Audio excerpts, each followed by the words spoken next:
jump on into it. So, hi guys, welcome back to the Aberrant War, episode 2. So, last time we played, what did we do? We experienced a vision, right? Mm-hmm. We all woke up on this ship Mm-hmm. after having said vision,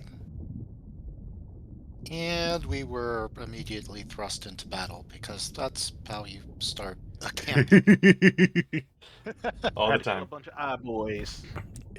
Yeah, yeah, you guys were stuck in like this weird dream state, and you guys got a premonition or a vision or something like that. And in that vision, you guys saw realm space kind of being squeezed, kind of like if you put too many rubber bands around a watermelon. It's just kind of just slowly getting squeezed right in the middle. And these two were discussing a plan and something about the death of Ao being their goal here. You guys were able to get woken up. There was a mind flayer named Lord Flynn who said that he was there to rescue you guys, that he needed you guys to get to the deck below because that's where a bunch of these beholder and beholder kin were coming in and trying to destroy the helm.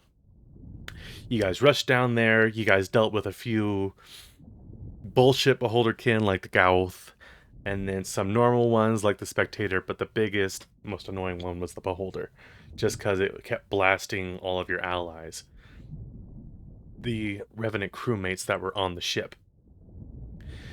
Unfortunately, the Beholder was able to destroy the helm, and you guys started falling out of the sky, and it took no more than 10-15 seconds for you guys to hit the water. As soon as you guys did, you guys got knocked unconscious. Some got hurt more than others, but you guys woke up an undetermined amount of time later. Um, Basically sinking to the bottom of the ocean. This mind witness, a Illithid turned beholder, said that it created this bubble and it's going to keep the water out and the air in, but as you guys continue to breathe, as you guys continue to spend time here, that air is going to run out. So you guys spent the next something like 8 hours sinking into the ocean. In that time, you guys found some supplies on the ship. You guys started looking around for Lord Flynn, and Lord Flynn was pierced on the front of the Revenant. And you guys were able to pull him up. He had a letter that said that it had amended your fates, presumably. Whoever this X person is remains unknown. Um, you guys continue to rest up. You guys saw a few more of the crewmates start waking up. One of them was an Owlin. A few more are still trying to recover at the bottom or in the cargo hold. And at the end of last session, you guys hit the bottom of the sea some 8 to 12 hours later, something like that. So, very long fall. When you guys looked out, you guys saw that off to your left there was this massive seamount that was climbing off to the left. It's not steep, but it's very, very tall. Um, in front of you guys, it looks like you guys fell onto like this weird, not like this just tangle of dead coral, like the calcium carbonate that comes off of coral. This just white, strong substance that's creating like these tendrils that are spanning out as far as you can see in front of you. To the right, you see like the seamount slowly like levels out, and to the right, it gradually starts falling off. And that is where we left. You guys got the benefits of a long rest, but some of your comrades didn't, like some of the deckhands. and like some of the deckhands, some of the officers, they did not receive the full benefits of it because they're still in like recovering from being unconscious. So they haven't had a lot of time to patch themselves up. You guys haven't really spent any time sleeping because you guys have been gathering up supplies. You guys have been grabbing up magic items, attuning to them if you guys wanted to, finding out what you could, and literally just waiting out this sinking until you guys hit the bottom. So if you guys continue on, there might be some constitution checks to avoid exhaustion, but that is where we are at. So, you guys are currently aboard the Revenant. You see a handful, like you see the Owlin still looking out, kind of literally doing the owl thing, just standing on the top deck, looking out and seeing what it can see. The other three look to be a bug, a half orc, and a lizard folk. But the lizard folk is like he's like a crocodile person, or at least she looks like a crocodile person, but she's built like the Rock. So, what do you guys want to do? So a rockadile, you're saying? Crocodile. Oh no, she's not that cool. Or a crocodile rock. Well, let's see. I'm gonna ask Vasidian, like, where he feels the ship's at. Because he said he sensed a ship near. I still feel the presence of a Spelljammer helm, but I can't pinpoint it. I know it's somewhere around here, but whatever's interfering with the magic is also interfering with my ability to detect it. So, I know it's here, I just don't know where. I see.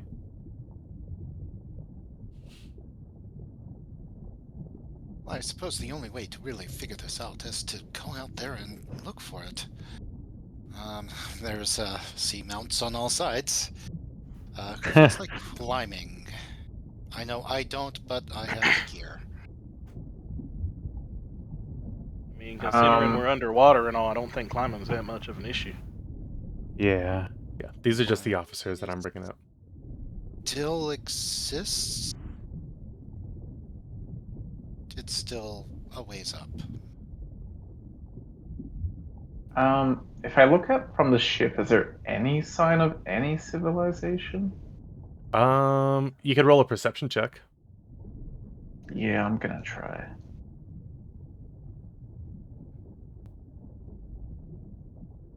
Just anything that's remotely civilized.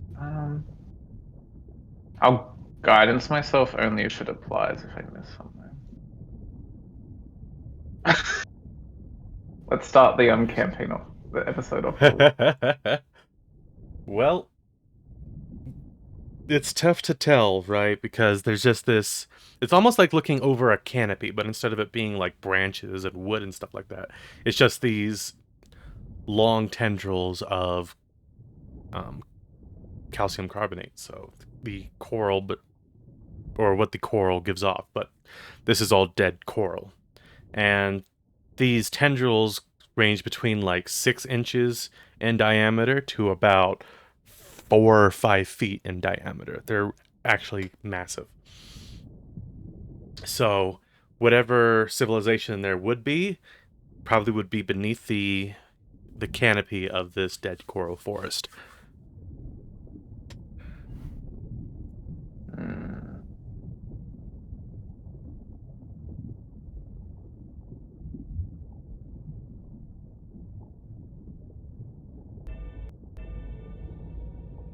Does Vasidian have to be inside the Spelljammer to be able to hold the bubble that's keeping us alive right now? He can envelop it around a structure, right? So he can't hold it like around a massive area, but he can hold it around a single structure. Seem to recall seeing that there were air, something to breathing apparatus in the hold. Hmm. Yeah, we a couple of them in the chest over there. Yeah. So we could certainly get those and put them on and use those to breathe. They are made for the astral sea, but they would work here. That's true. The CC. What do they look like? They look like, how do I put it? They're almost organic-like, right?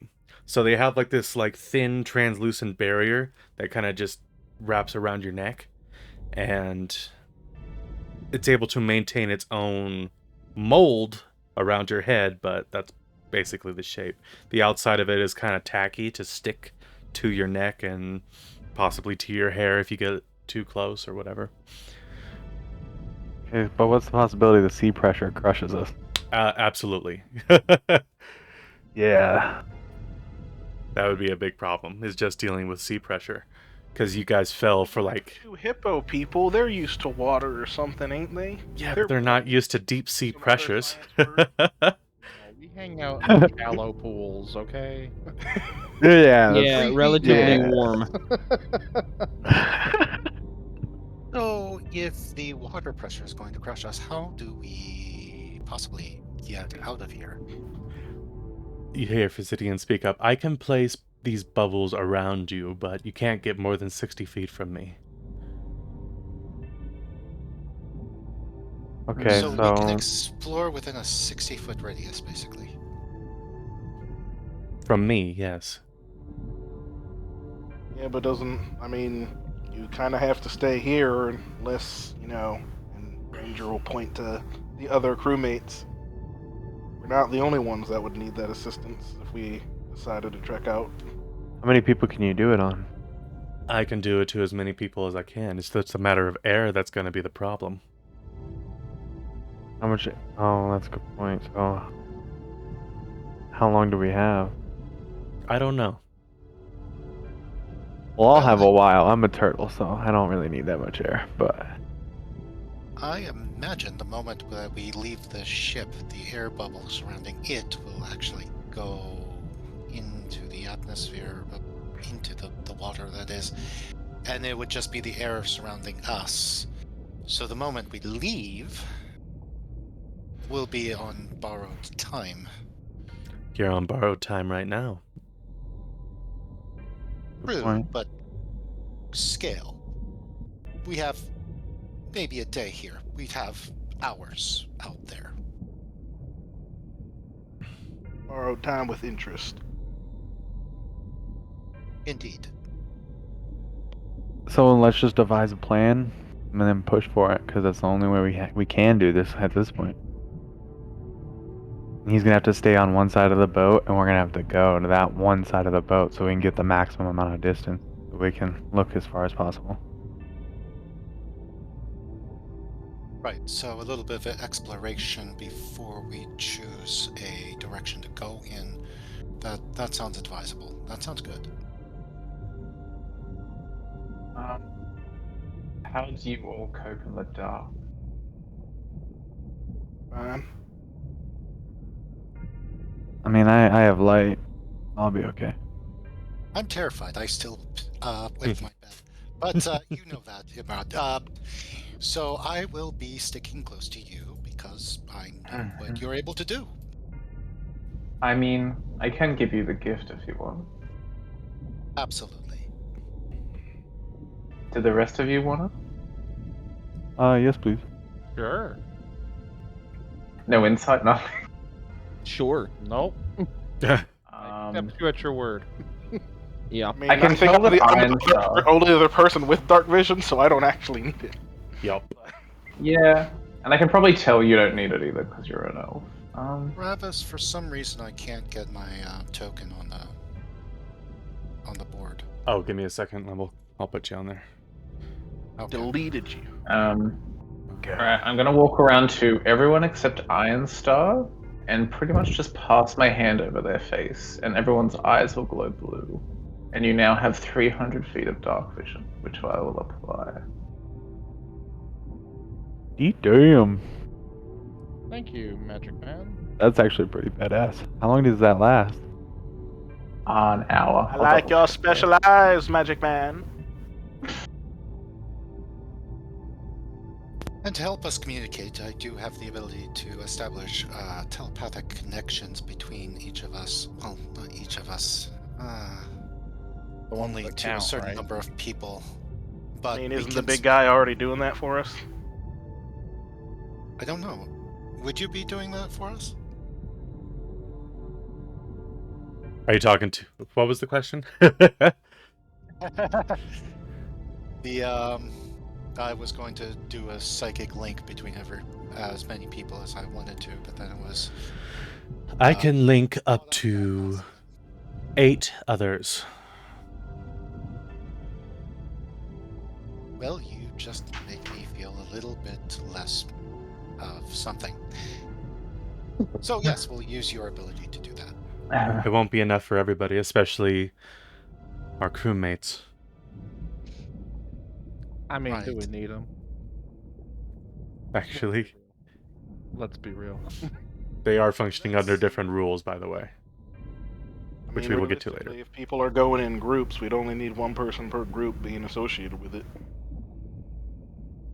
Well, here's the thing: we're just exploring at this point, so the crew can stay here. What about the pressure? We can't get more than 60 feet away from the ship. This is coming from Hal. I'm thinking it's just gonna be us 8 or 7. What? Right? Yes, we'll just have to check around the ship within a 60-foot radius and see what we can see before we choose a direction. Well, we're going with you because I would rather not leave this area and possibly get squished by the pressure of the water. Right, but he can only bubble 8 people. I'm pretty sure. Right? Is that what you said? Oh, he can telepathically link up to 8 people, but he can put the bubble on as many people as he wants to. But the more people that are using air, the faster it runs out. Iron just kind of shrugs and is like, I don't think they helped us during that last fight, but whatever, fine. If you'd rather, instead of doing exploration before setting a course, just going out there and abandoning the ship altogether right now, I suppose we could do that, but that seems a little... I don't know. It seems like that would waste more time. It makes more sense to maintain the bubble inside the ship and explore outside the ship as much as we can before we all leave. Hal says, Basidian, how far does the bubble extend outside the ship? Roughly 20 feet. We're on the top of the canopy of this thing. I don't know if that's going to help us. Does this ship have like a really high point where we can like climb all the way to the top? Maybe we'll see down since we have 300-foot dark vision at this point. Kind of. So you guys got the crane on the ship over here, right? So you guys can try climbing up there because that's relatively undamaged, thankfully. There's a pole right here. There's a pole over here. And at the very tippity top of the deck... Whoop. Ooh, give me a second. There it goes. Oh, gosh. There we go. Over here, that gets you like an extra 10 or 15 feet. So why don't we just scout the boat from here and try to look down and try to get to the highest point on the boat and see if we can see something and try to push that area. Fair enough. You guys like that idea?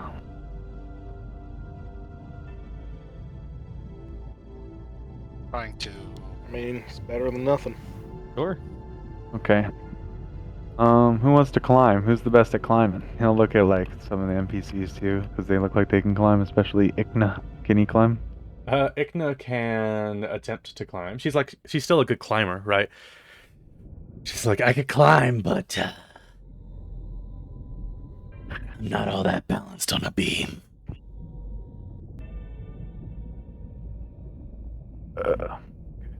I could possibly climb.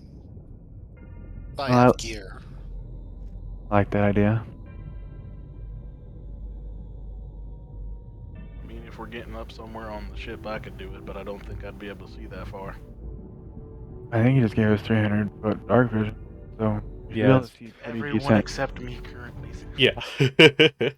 Damn. Okay. Yep. Everybody's eyes kind of change to like a, I don't know, what does Imrian's eyes of night kind of look like?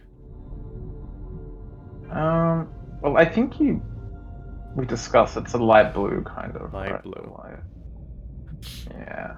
Like a subtle glow to it. Y'all got a blue theme. It's Yeah. kind of crazy. I don't know how that ended up happening. Kind of like when you can see a TV in the background in a room, like that weird glow Mhm. on the side. I don't... All right, so I'm gonna try to go to a pole and see if I can climb this shit. Like, fuck it. Okay. So, as long as you'll fall onto the deck, you could just basically take a 20 and do it as many times as you need to do. But if you're hanging out over the side of the ship, where you can like possibly fall out of the air bubble into this coral forest without protection, you'll need an athletics check. Yeah, I'll just take the 20 and try to see how high I can get and try to look and try to see around. All right, so you kind of stand up and you start looking around, and unfortunately the higher height doesn't actually help you because you're encountering almost the same problem that Iron Star is having, right? Your dark vision that you've been granted only goes so far. So while you are able to see more than you did before, you still only see the seamount going up to the left. You see the canopy of just this, like, just maze and canopy of dead coral in front of you, and it slowly drops, like, the landscape slowly drops off the more that you go to the right.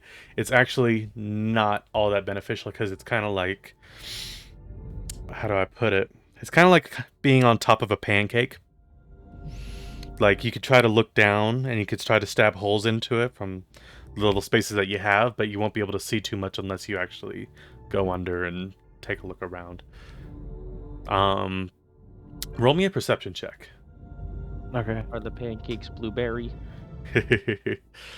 They're cinnamon. No. They're whole wheat. Okay.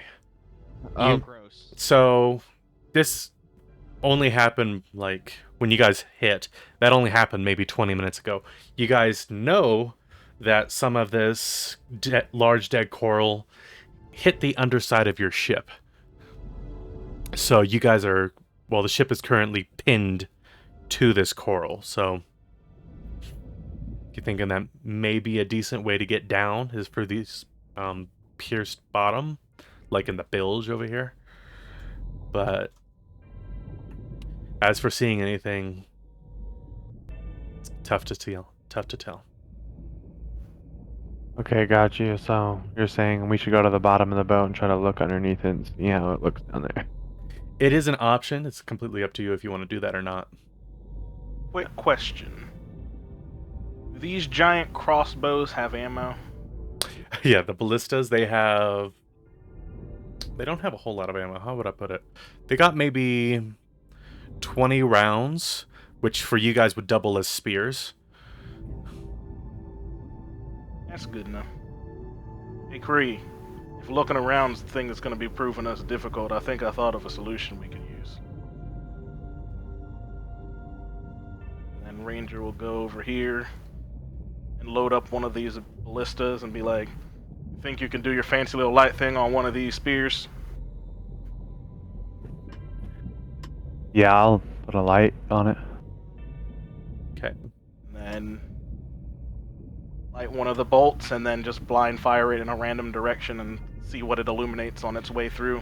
Do you fire it? Light lasts, but Oh, it lasts like an hour or something like that. okay, then we Gucci. All right. So what are you trying to like shoot toward? Like, are you shooting a little bit towards the seamount, a little bit toward like the more gradual side, or into the canopy of this coral forest? If there is a place where it can go down, that way. If not, So that'd be closer to like the right until like you start losing sight of, like, your sight limits you from actually seeing the end of the coral forest, but you know that it slowly gradually goes down. So if you fire that way, you see it launch. Thankfully, due to the shape of the ballista bolt, it's able to pierce through the water without too much of a problem. And you see it go Yeah, on, something go red. on, go on. Yeah. And it slowly starts to fall. And it. What's the range on a ballista bolt? I think it's 600 feet, right?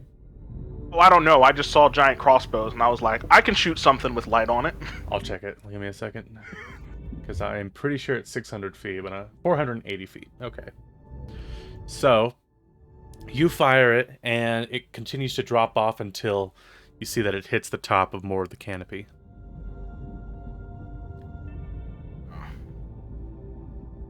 So it was just more coral, more canopy, nothing of interest so That- far. It doesn't look like there's anything really of interest. Whatever this coral forest is, it goes on for quite a long ways. Well, that didn't help much. I mean, we have more shots if we want to just blind fire in random directions to see if anything sticks out, but someone's Well, got a better idea. I'm listening. maybe I also am a little bit fearful that randomly shooting off these crossbow bolts might alert people that we are here. That might not be such a great idea either. Let me People or go ahead things? and- I don't think know I'm how many going to people are down here. go check out the bottom of the boat and see what's down there. Alright, so you start crawling into the bilge.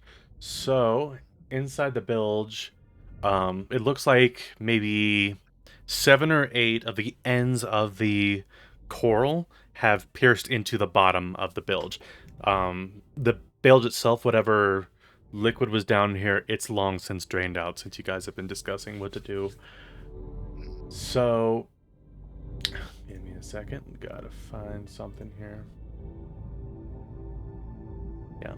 So, like, kind of embedded into the coral itself is like a humanoid figure that has since fallen into the bottom of the bilge. And this person looks to be made out of the same stuff as the coral, right? So he's bare, so it's just white calcium carbonate, but it is definitely humanoid. And you see, like, when this person fell from one of the tendrils that had pierced the bottom of your boat, parts of him had broken off and rolled closer to the bottom of the bilge. But you can definitely tell that whatever this is, it was humanoid in shape, but almost disfigured in a way.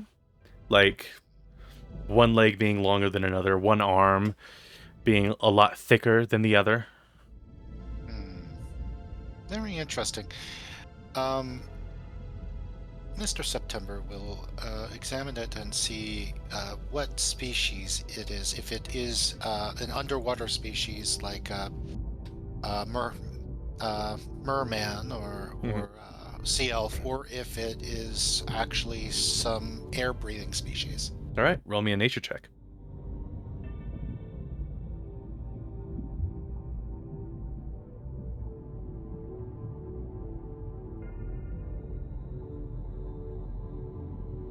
I ain't afraid of no checks. It's... Oh. Yeah, even with that, it's really tough to tell. You could definitely tell that whatever it is, it seemed to have some sort of sentience to it. Because, like, embedded in part of its arm, you see, like, it could, like, pull it out and create a weapon out of it.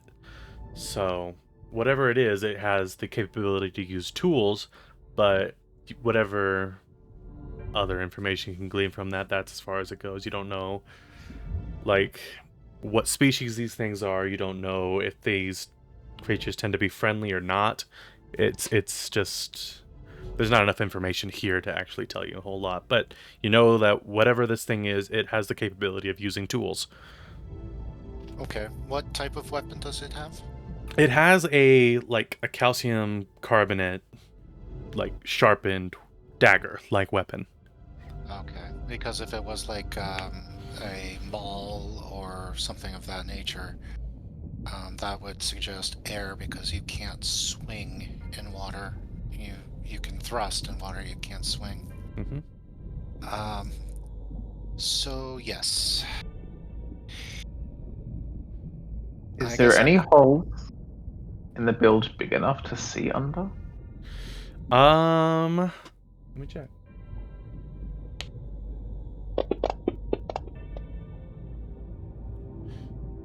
Yes, but it looks like because the Revenant is kind of a mishmash of a bunch of other ships put together.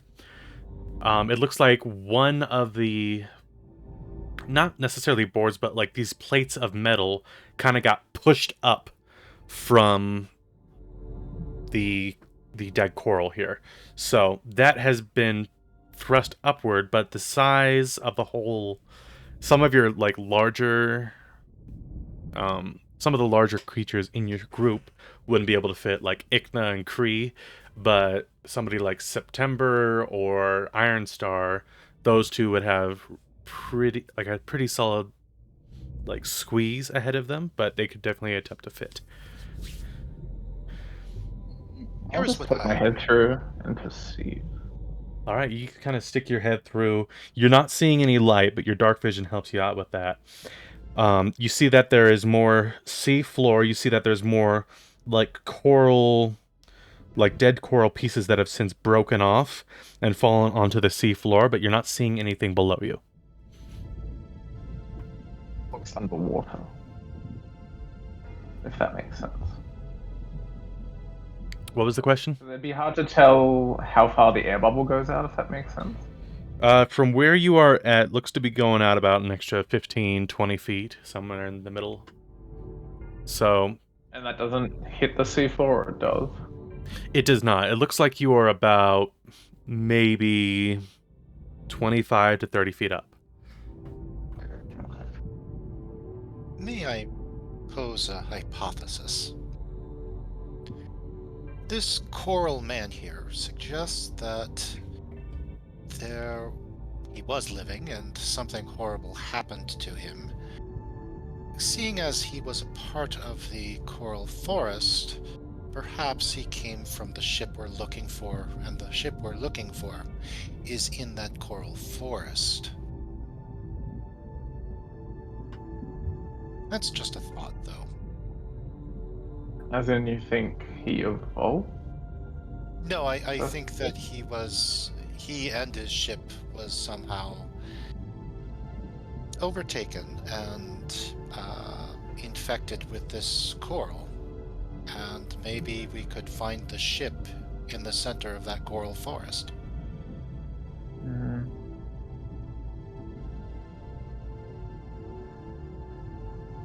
That's the only thing I can think of. Otherwise, we're just randomly going in a direction. And we could certainly go climb that mount. I'm good with trying the forest. I mean, that's the first idea, so I like it. I'm good with it. Okay. We'll call the Sidian down to the bilge. Bring them down here. Okay. I'm gonna ask the Sidian. Sidian if he can project the bubble down to the sea floor if we go down there. I can move it a little bit, but I wouldn't stray too far from beneath the ship.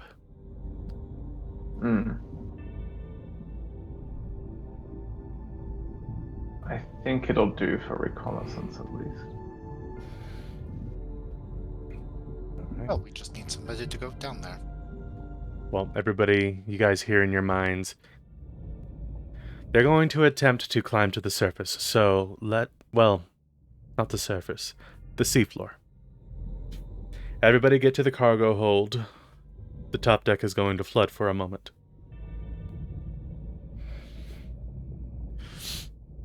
Don't gotta tell me twice. Yeah. All these guys start following you guys. They're like, I'm not gonna go anywhere near the top deck. Oh, you mean they want to live? Yeah, they don't want to get squished by any, like, possible fuck up.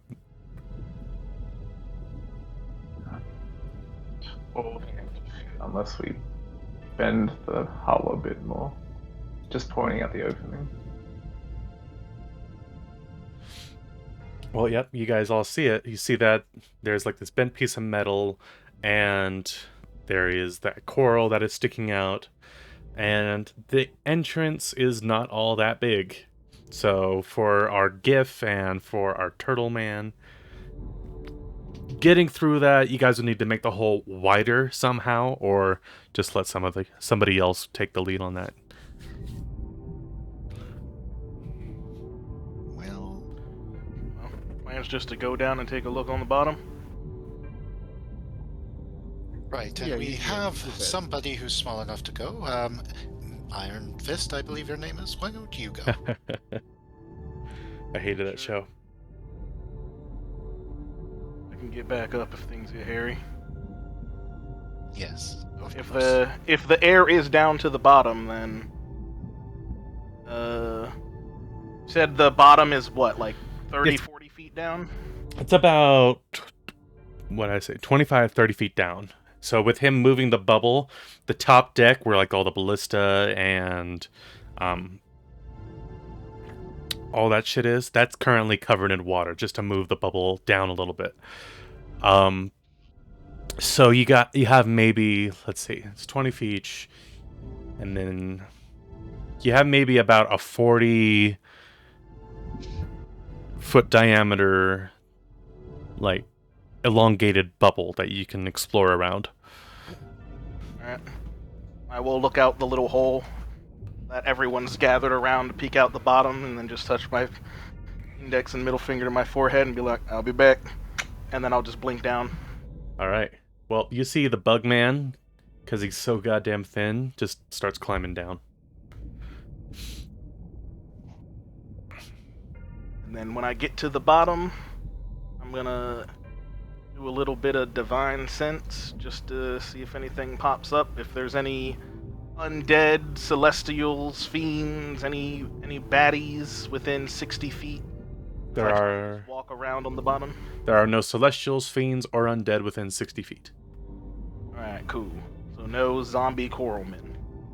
Doesn't seem Might like be it. regular coral men, but not zombie coral men. Alright. Yeah, so I'll just use whatever radius of the bubble there is to look around as far out as I can see with my 60 vision, or 60 feet of dark vision. All right. Each of the edges and just go around a big circle. Down here beneath the canopy, the area looks a whole lot more like tunnels than it does like any sort of forest that you've ever seen. Due to just the nature of water and how currents are, tracks are non-existent because it's all silt underneath you. And it's kind of like walking on a beach that is getting a lot of water inside of it. So you're like putting depressions in the silt, and it's able to make those tracks, but as soon as the water comes in, they're just going to get washed away. So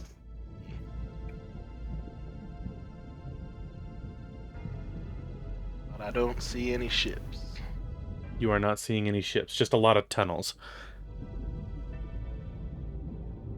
Then I will just telekinesis back up with whatever cell signal we got and just be like, well, I'm not seeing much down here. It's just a lot of tunnels going every which way, but it doesn't look like any of them really go anywhere. At least not as far as I can see.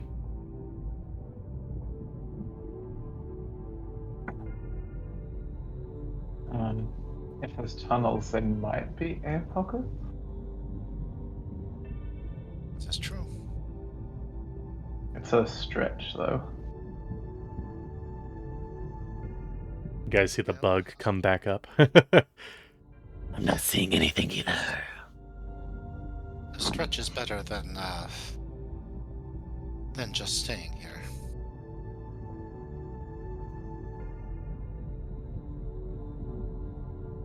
You said it's tunnels, so we would definitely want to stay together.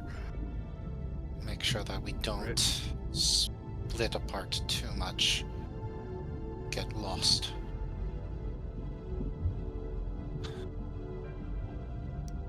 Vasidin's ability to psychically connect us will be invaluable down there. Actually, speaking of Vasidian, hey Vasidian, Yes. Little bubble you got made for us. Can you make that more than just a bubble? Can you shape it to fit the shapes of other things?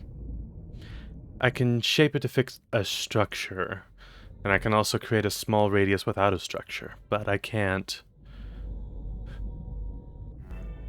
create a... Do you think you'd be able to force all the air that's in here into these caves and just let whatever air persist? If I do that, then we're going to be susceptible... If I do that, we're going to be susceptible to the deep sea pressures. Yeah, Mind that's not a good idea.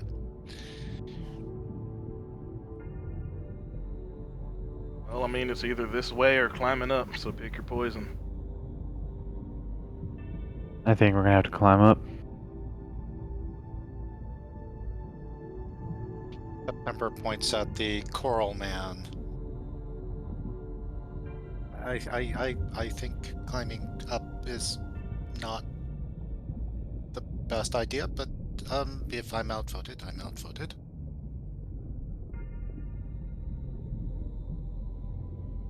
You want to go into the forest still?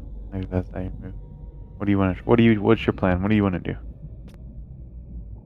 I'm just saying we have proof that there was some living thing in that direction.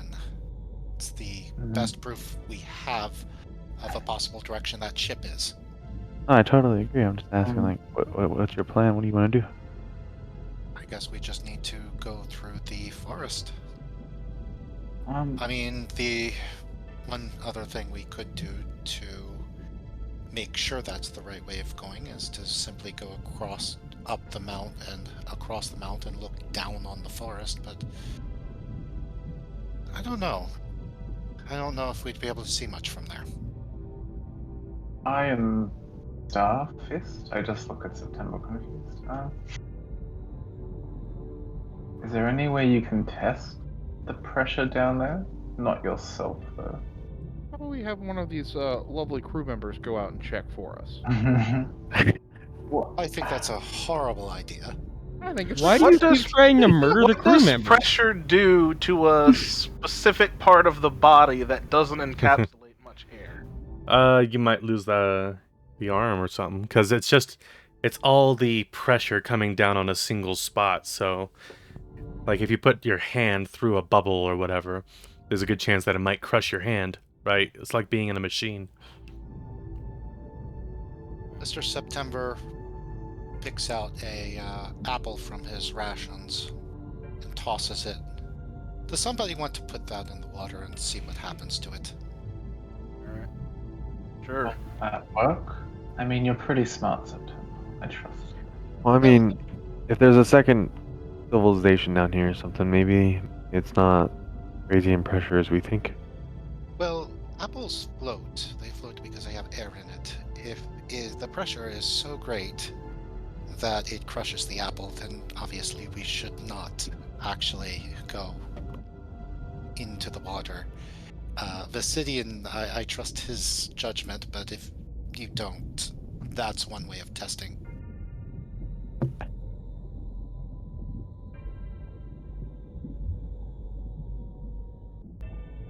I mean, toss it down, I'll throw it out and see what happens. Here you go. Catch the apple. Take a bite out of the apple. I chuck the apple through the bubble.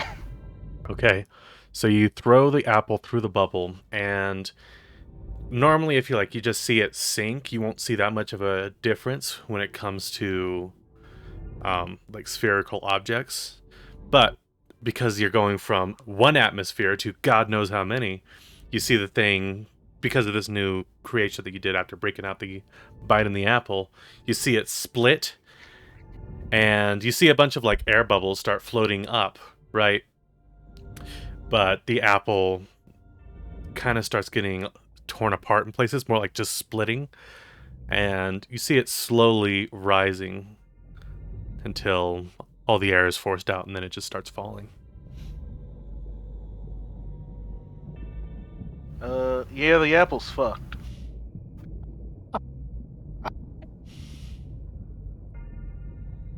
I suppose we know now.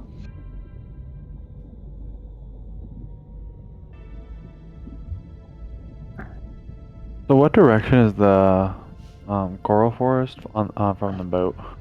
So it stretches out to your port and starboard sides, but you guys see the majority of the seamount more on the port side, which is the left side of the ship. And it slowly is like ascending, right?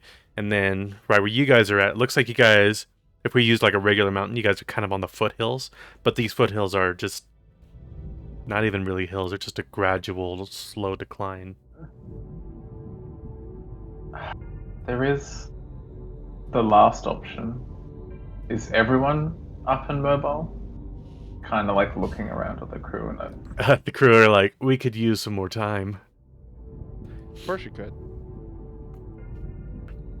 because the easiest option is we all go and you just stay back with Visidian.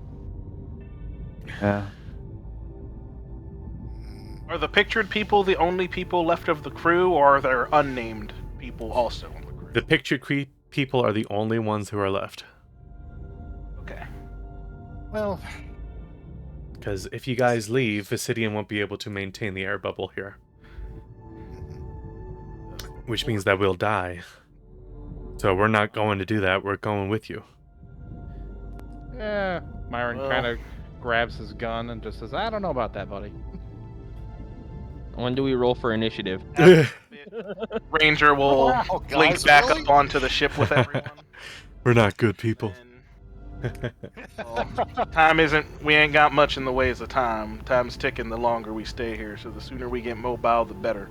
That's a good I'll point. just stand between all these people and slap all 4 of them with 5 hit points worth of. True, on but we hands. have a day here. We only have a few hours out there, so we actually can stay here a little bit and rest up before we move out. You would have the same amount of time as you do exploring as you do here. You don't lose air.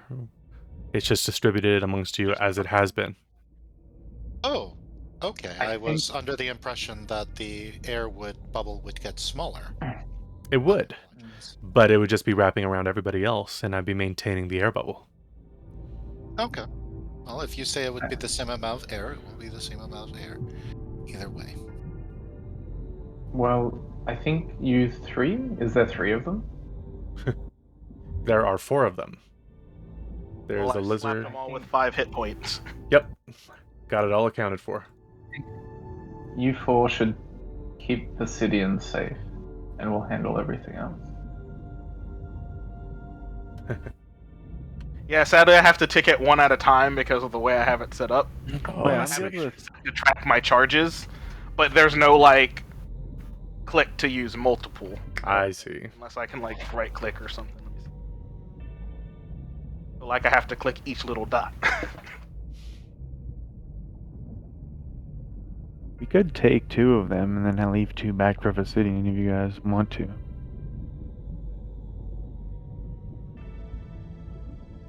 Well, the Right. question is, are they healthy enough to help us, or... They're just going to slow us down. Yes, they're healthy enough to help you guys, And but they would like, How you many know. of them have dark vision? Ooh, that's a good question. One doesn't. Let's see. One a- does. Yeah, we want him. Another one does. Good. 2 do, 2 don't. Nice. So, bad news for 2 of you. Rock, paper, scissors. Yeah. pull it out. No, yeah, and we're getting the ones who have dark vision. Can't we use that light spell and use something here, and we could just create light and walk through the tunnels? Yeah, I guess I could put a light on your like satchel or something. It'll last an hour. We'll be able to see, and everybody who else doesn't will be able to see afterward, right? Yep, Can you hold just your gotta breath hope that nothing long? else sees us. All right. So, who do you guys Yeah, want to with that take? Who dark do you guys not want to take? Wait, when you say don't take, what do you mean? I don't know, It sounds because like 2 of them Myron are would be staying. kind of for going away. I mean, Wait. everyone's going, but If If they who's everybody's gonna stay, be they playing die. bodyguard duty and who's gonna be doing scout Yeah. duty? Yeah, I swear there's 2 of them. They're gonna stay and watch Visidian. I will. remind you guys that you guys have not slept. The only sleep that you guys have was when you guys get knocked up against the cargo hold, right? So, like, all you guys' abilities are back just because of how long it's taken, but you guys haven't slept. So I will mention that before. That is a major hint from the DM. Just take a long rest. Well, I mentioned it earlier, but I think you guys missed it, and I was like, well, your characters would definitely know that they're getting tired. They have all their abilities, they just haven't slept. Thought we were on the boat for 8 hours, though. Yeah, but you guys were like identifying items and taking short rests in between. So you guys have all your abilities, but nobody actually slept. Okay. So, I'm just trying to get wrap my head around the plan though, real quick. So we're leaving people here, but we're taking the air bubble with us. We can't. The air bubble has to be within 60 feet of Vicidian. He's going with us. But where are we some exploring people that are we playing haven't already bodyguard explored? duty. Everywhere. We're leaving the ship. Yeah, we're trying to Okay. go towards the coral forest. That's where we're Okay, so headed. we're just talking about a group that's going to be the edge of the air bubble and a group that's going to be in the center of the air bubble. Yes, because we want will two play people to bodyguard stay duty here and for watch. Vicidian. Yeah, exactly. I think we'll lead the way and hang at the front of the bubble. Would be wisest. That's what I mean. Yeah, is like there's going to be a group Yeah. towards the front and there's going to be a group hanging around playing defenders. Got it. Okay. Yeah. Because we don't want any random, fishies coming after our giant squiggly wormed eye looking person thinking he's a Target. What is happening? I am drawing out a little bit of it. Okay. Oh, So you're doing E the equals other- MC squared. I have The no other idea issue what is- Exit drawing mode. Okay. This little purple nugget right here, that's you guys' ship. This is the slow rise upward. This is mostly the coral force that you guys can see, along with a little slow descent downward. Now, you guys can't see past here, so you guys don't know if the coral force goes further past, but this is just what you're seeing. The other issue is we need to open this up more. Pointing at the hull. Is there a way I could try to pull it off? And Does it I look guess like... I can volunteer to Oh, like open up the hole? Yeah. Yeah. I'll just try it. Okay. I would say let's rest, then open up the hall. My opinion would be to leave all four with Vicidian.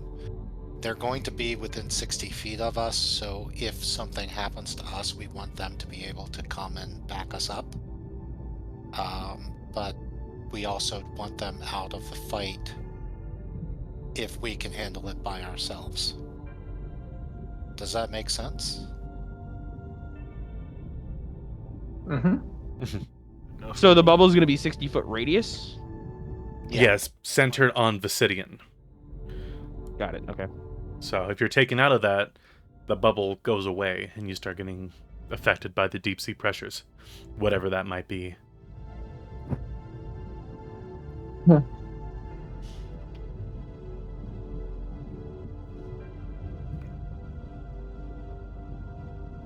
so are we resting or are we going?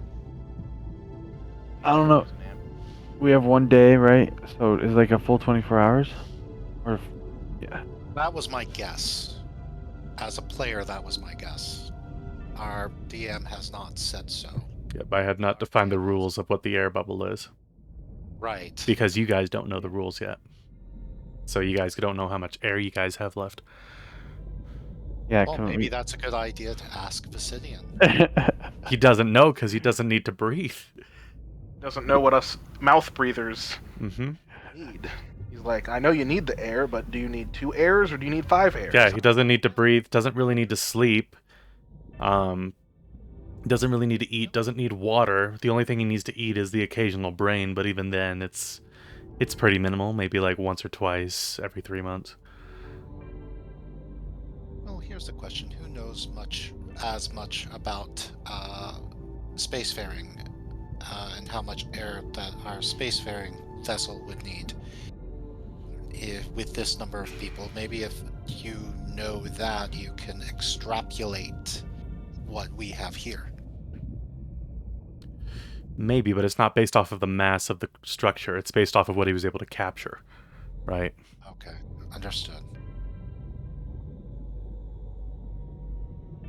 Yeah, was he able to capture one ship worth of air, or only a quarter of a ship worth of air? Yep, he has no idea because it's not based off of math. It's based off of kind of like catching as much air as you can inside of a jar that can like extend, like a balloon.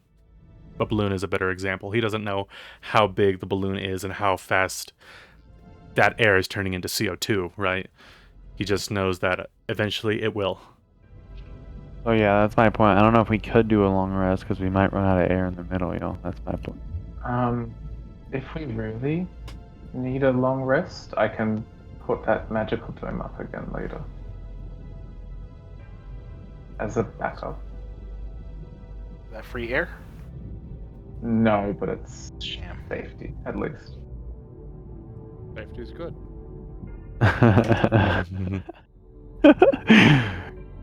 Okay, so I'm gonna hand a rope to Mr. September and start tying it up to the coral piece. Okay. Okay, I'll start. We can put it down.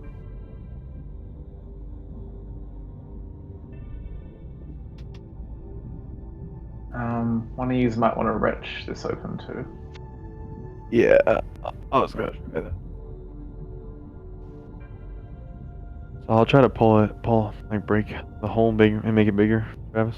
Okay, go ahead and roll me a athletics check. Athletics. Huh?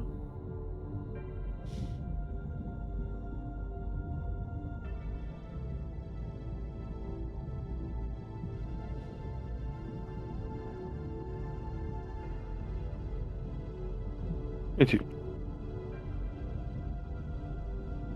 22. All right, so you kind of like take hold of either side of this metal and just start pulling at it, and you guys hear the metal like screech and wrench, and the hole is bigger. It'll be a tight squeeze for Kree and everybody else, but it's definitely possible to get into it now.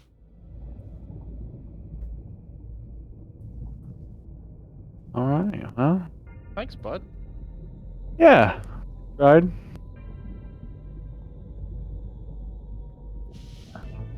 Okay, and then we'll start setting up the team and start trying to get down there. I guess like towards the coral forest, right? Okay, so you guys gonna climb down? No rest? Apparently. Okay.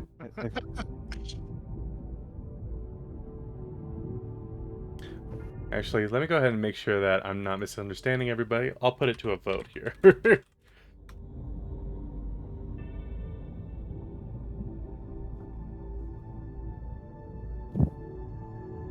There we go. Rest before you guys go down, or rest after you go down? I assume the ticker's before?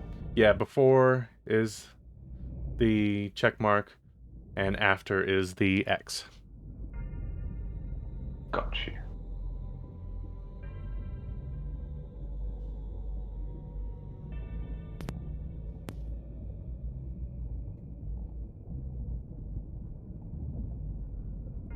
Like rest after we go down, right? Yes, that's the cross.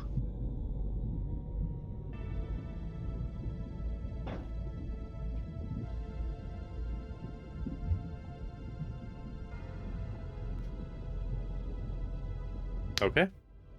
Okay, so it's decided. Just wanted to make sure there was no miscommunication. Put it to a vote. Make sure everybody's on the same page. Okay. So, you guys start like one by one descending the ladder, right? Or not the ladder, the coral. And because there's not really a whole lot of risk to this, because you guys got some rangers with you, you guys got plenty of magic to keep you guys safe. You make it down to the bottom, and like Iron Star mentioned, just because of like the calcium carbonate and how all this looks, it looks a lot like tunnels. Although when you look up, you can like see the occasional like foot of space or 2 feet of space that the coral just didn't overlap over. So you can still see above you. It's just not crazy amounts of space, right? But eventually, all of you guys make it down, and you guys now have retainers. So the retainers are the crew members. So retainers, actually, I have notes on how they work for you guys because they're basically NPCs that you guys can optionally use, right? Cannon fodder. Kind of, but they're much tougher than normal NPCs. So there's a few adjustments because in MCDM's version they have, what do they have? They have health levels, but we can automate hit points better. So I switched it over to hit points, and when you guys take I think when you guys take a short rest, they gain hit points equal to your level. When you guys take a long rest, it's 4 times your level, and they get 10 hit points every level that you guys have up until 7th level when they max out at 70. Did we take all 4, or did we only take 2 of them? As far as I know, you guys took all 4 of them. All 4. 2 were, supposedly guarding Vicidian. Yeah, 2 can see in the dark, 2 cannot. So who are we picking? Did we pick for that yet? Well, this is where it comes down to you guys. Which retainer do you guys want? Because it comes down to the individual player to run one.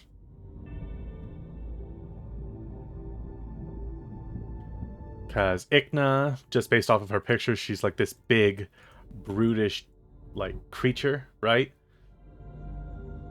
Doesn't carry weapons. She has like these massive claws. There's Revther, or as he says, Rev.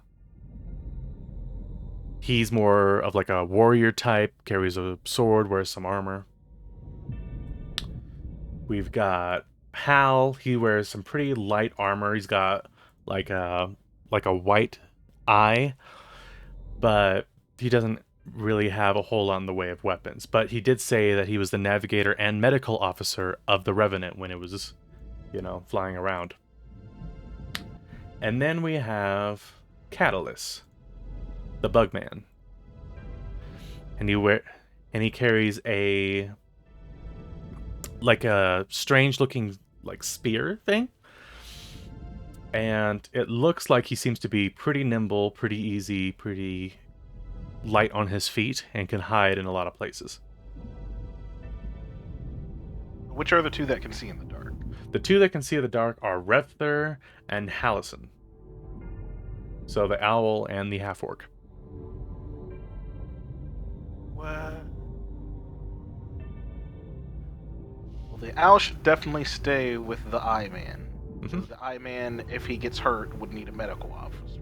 Right. Yeah. Other 2 can't see for shit, so they're useless in the front line.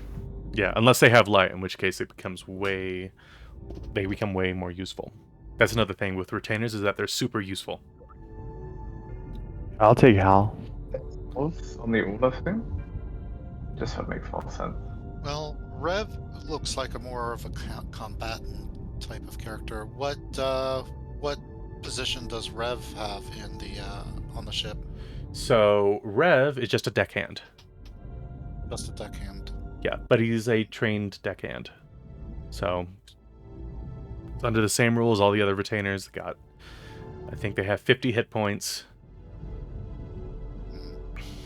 And he is martially trained. Did you see Hal come up for you, Michael? Yeah.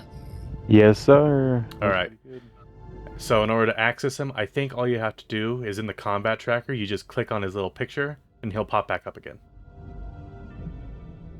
Oh, these- nice. Okay, cool. Yep, and these guys go on whoever's initiative it is. So this is 3.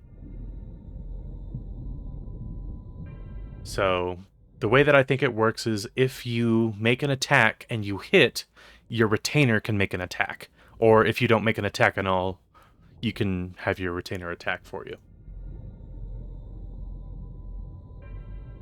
So they're pretty cool. None of them have ranged weapons. He does some cool shit. Okay. Yeah. All right. Yeah, they're actually useful NPCs. Yeah, he actually does some cool shit. Like gives us an extra D4 on like an ally's result. Shit. That's actually pretty cool. Okay. I'll take the bug man. He seems weird like me. Okay. Or Did she you does. It is non-binary. It is a bug that can switch genders. Oh. Oh. Yep. Yeah, I can see it. Okay, so Ikna and Rev are staying behind, huh? It has a serrated wire on it. Yeah. I mean, you can like assume it is whatever it is because the bug man has 4 arms, but he wears like a spear thing, so you can like he has 2 small arms underneath him that are serrated. So it's not necessarily a wire; it's just his other arms. That's cool. Yeah, it is. All right, same deal. I'm gonna close this out. If you want to bring him back up, you just click on the picture and he should pop up for you. From the combat tracker. Yeah. Yep. And Do you even then have backgrounds? Oh. all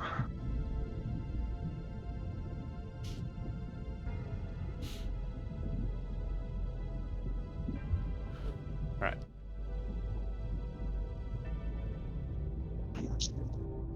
So all that's left is Ikna and Revther. These are the 2 like looking like martial type of creatures, right? The lizard woman is probably the biggest one, like the biggest in bulk and height. Almost looked like not necessarily like the Croc Man from DC Comics for whatever reason. I can't remember his name, but she stands maybe 7 feet tall, and she's just built like a tank. And then Revther he just looks like a normal soldier.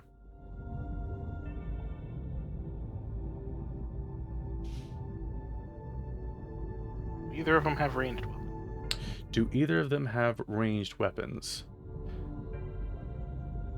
Ikna does not, and Revther does not, but that does not mean that they can't use them. I don't want.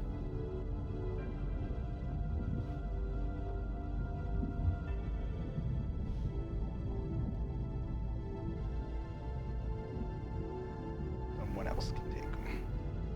Who wants to take him out by the well and put him down?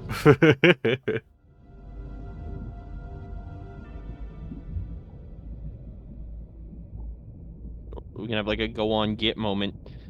Like shoo him away. Go on, kid.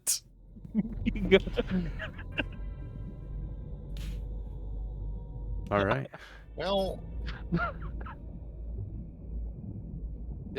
well, if mean, nobody else is going to take Ikna, I can take Ikna,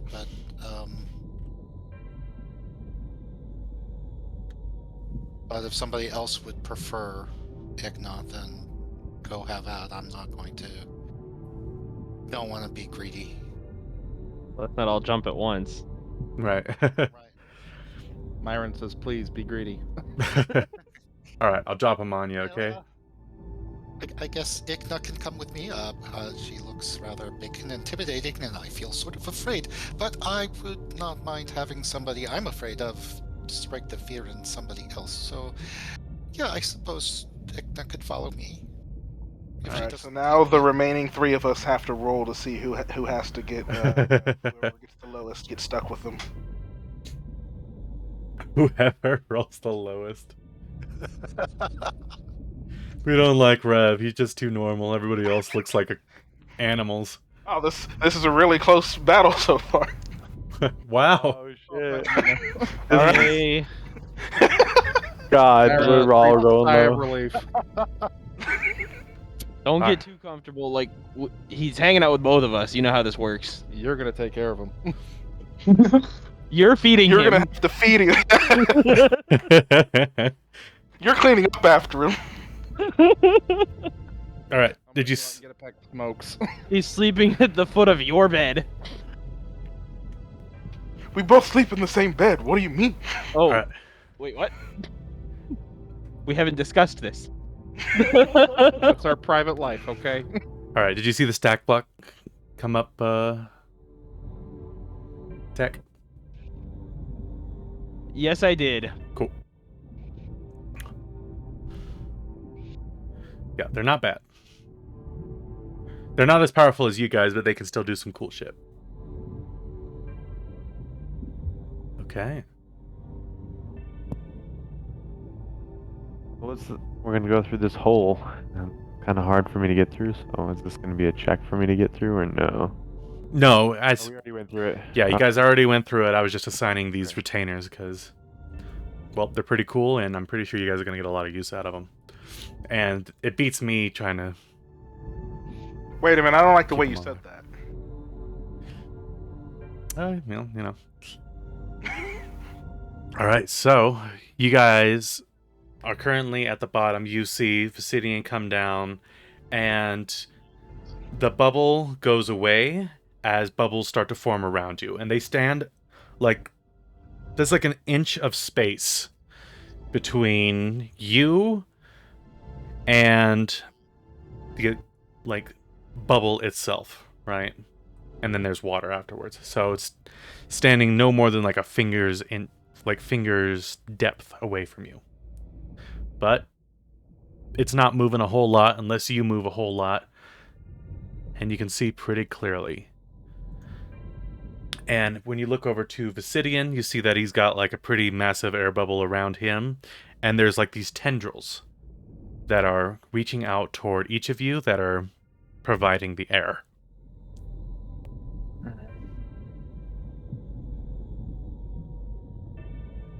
there we go. Alrighty. Air given to us by a brain-eating monster.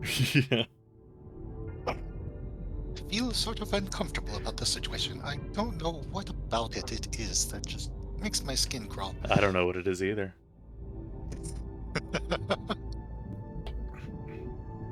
So, where do you guys go?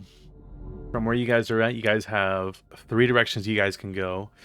So, you got in front of you, right? And that seems to split off to the left and to the right. And then behind you, it just looks to be a singular long tunnel.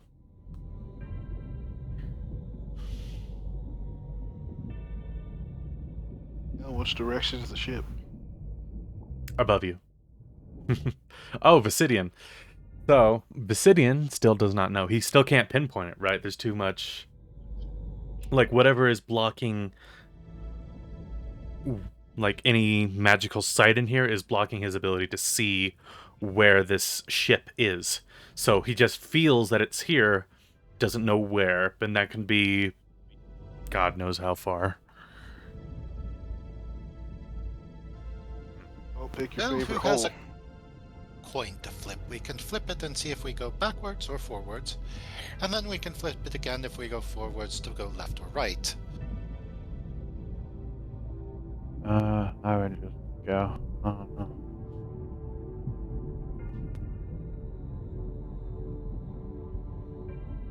Right. Give me a second. Damn. I was gonna see what 3 options are for that thing. I know how to do it. Okay.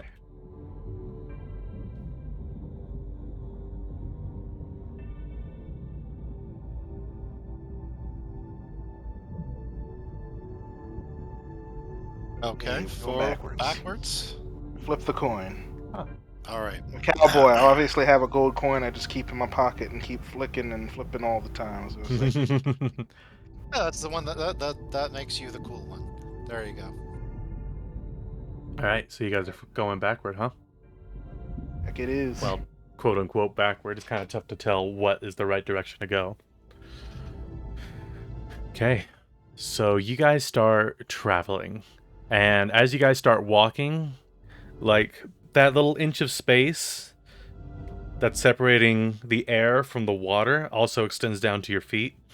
And it's causing like the silt to be a little slippery sometimes. But as long as you guys are maintaining some distance with Vicidian, it's a minor nuisance more than anything. It's like walking on a beach. Go ahead and whoever you guys want to roll, go ahead and roll a survival check. Not it. On it. So, choose one person. I got a +5. Six. I have +5 as well.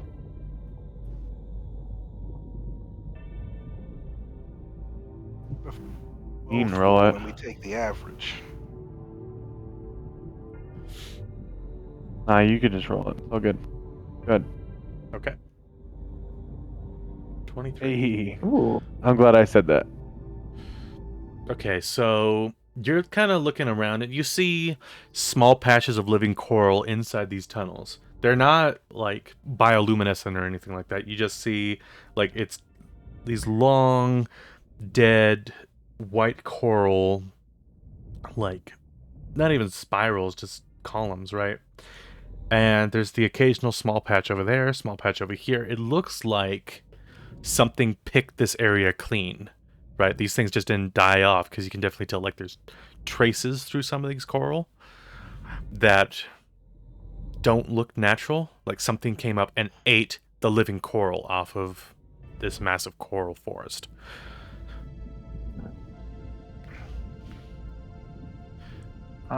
September, can you mark the tunnels as we go? Yes, I can certainly mark the tunnels. We are. Let me go ahead and get a piece of. Do I have chalk here? Do I have chalk? Um, I thought about chalk, but it'll be Yeah. washed away. You should dagger. Okay.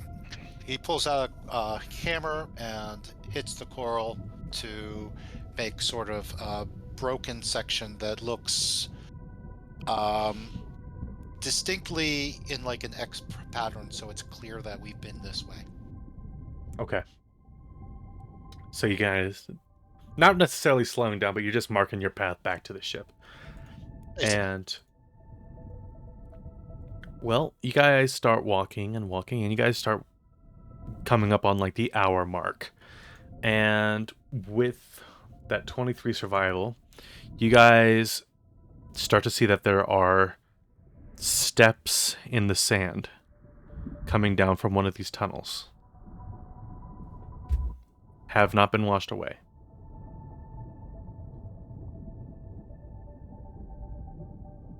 Huh. If it's the hour mark, they're going to lose their side as well. Yeah. So you see, guys, you guys kind of get to that point, and just before, like, getting a good look at them, those who still have their dark vision, so like Emrian and Ironstar, you guys do see those steps because they're very easy to see. It's just it's easier to see with light. But yeah, I'm assuming that you guys re-up on your light and all that stuff. So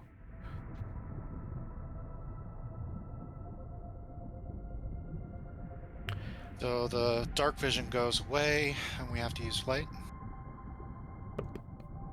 Mm-hmm. Okay.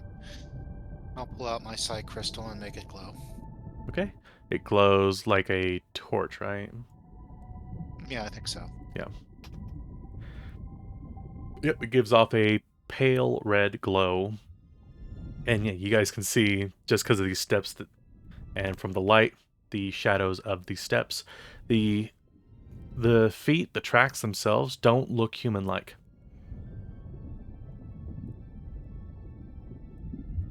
Mm.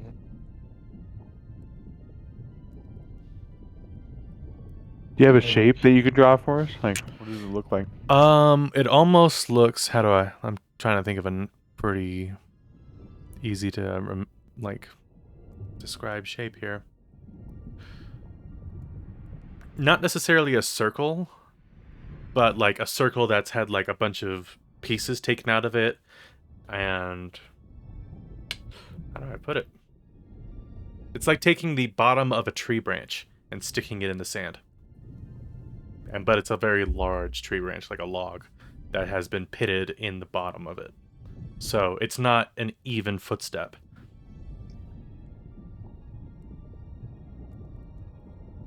Whatever it is, it does seem to be bipedal, though.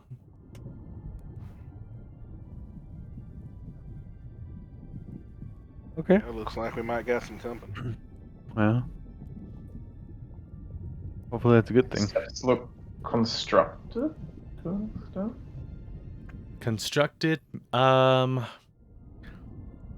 No. like naturally carved out, kind of. Almost like naturally carved out, right? But not even carved is the wrong word. It's more like eroded, right? Um, let's see. You also know that there are two sets of these tracks, and they are both kind of different shapes to separate the two of them out, which is how you're telling. But yeah, two different bipedal tracks in the sand. And would we think that they're recent because of the way the water works? Relatively recent. You would need to roll like some type of nature check.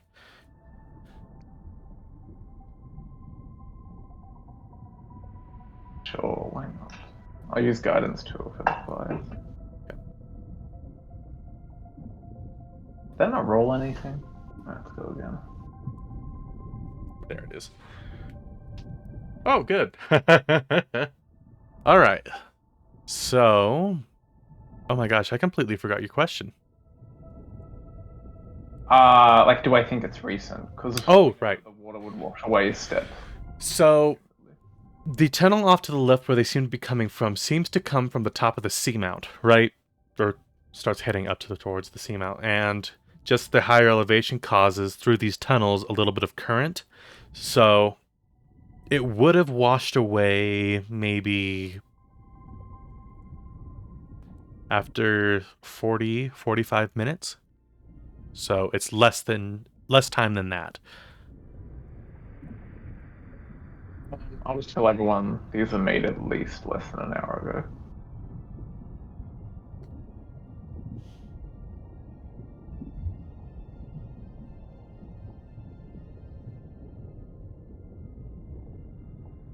I don't know if I should like that information or not.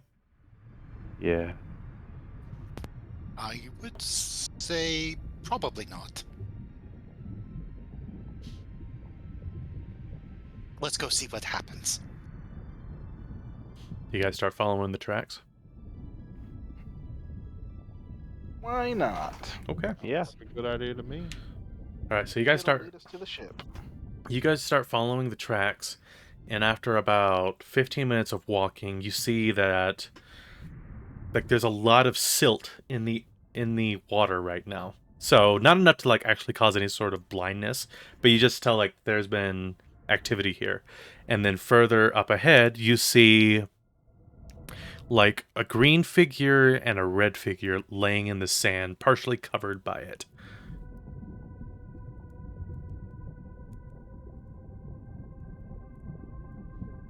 Is there a And do ship the in tracks pretty much lead to that?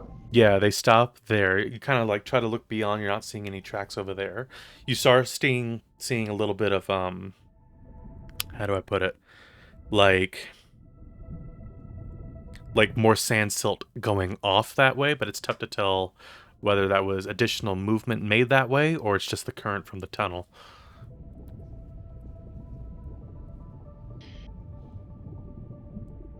I would say wait here and let me scout it out, but that would mean that I'd have to go beyond the bubble, and I don't feel like, like the apple.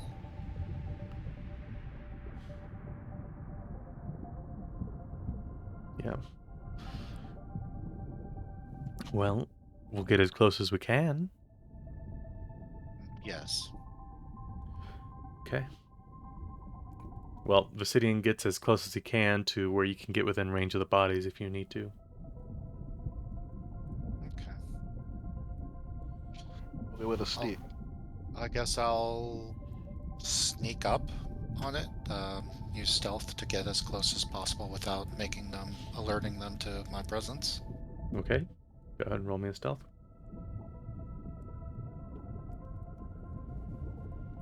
Damn. All right. So it's very nice that you're underwater because it quiets all the sounds as you're slowly moving towards you, because just slowly settling your feet into the sand. You get within. Actually, how close do you get to these bodies? Just close enough to see what they are, or to make out enough details to understand what's going on. Okay, they share a similar form to whatever that creature was in the bilge of the Revenant. As for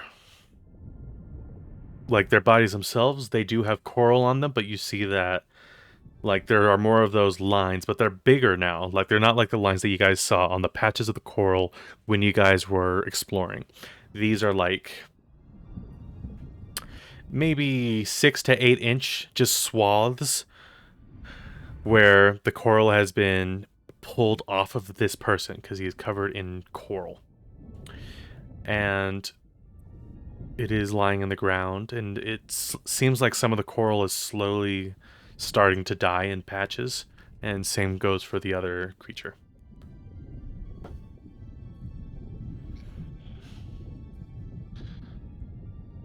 I back off and back away slowly. Well, we know what was making these imprints in the sand, but the thing is that we don't know what killed them, because they're both lying dead now.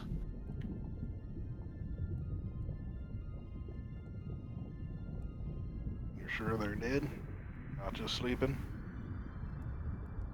Their bodies are falling into decay. They're made of coral, apparently, these creatures, and the coral is slowly dying on them. I mean, you're more than welcome to go up and poke them to see if they're awake, but I don't know. I go poke it with the stick. All right, you start moving forward, and you start poking on them, and they're rigid because of the calcium carbonate beneath them, but they do not move. Unless you really want them to move with whatever you're poking them with. I'm just poking them with my rapier. And then I just turn back. Oh, yep, they're definitely dead.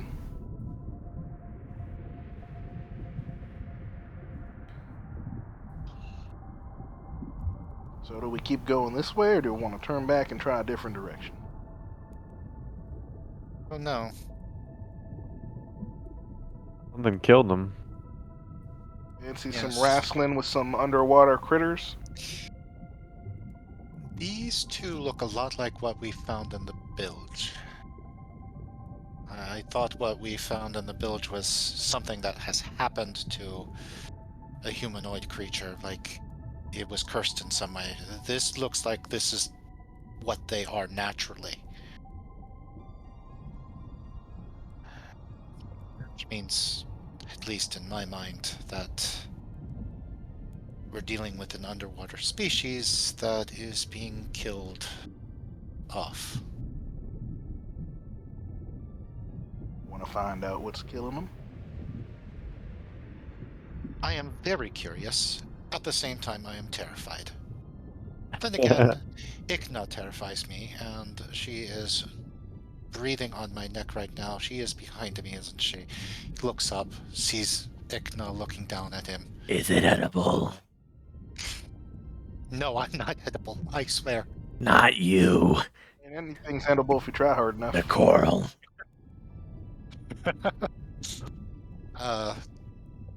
Maybe. I don't know. It's made of coral. Anything's edible if you try hard enough. All right.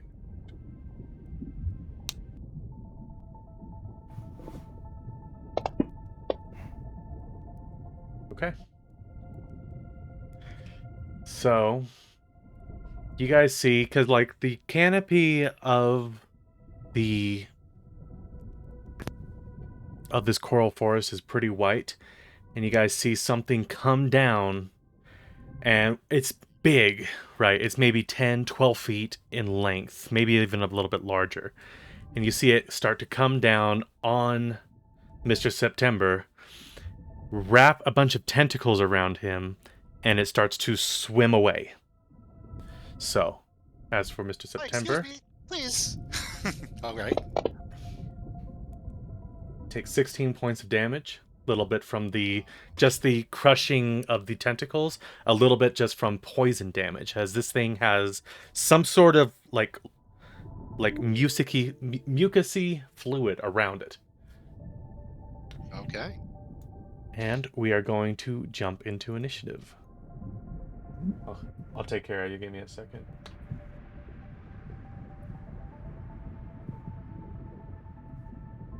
There you go. And this thing. Thanks. I didn't want to like super interrupt, so I just messaged. Yep, no problem.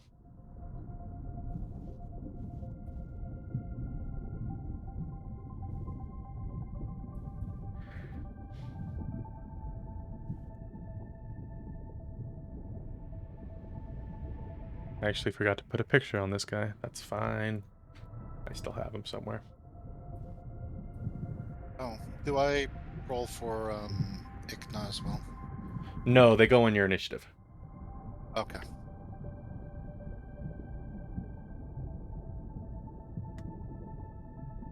Okay.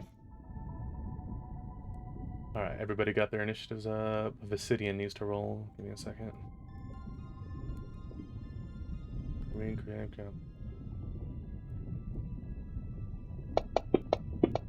Huh. Okay. Well. Not 45, 4. Okay. So.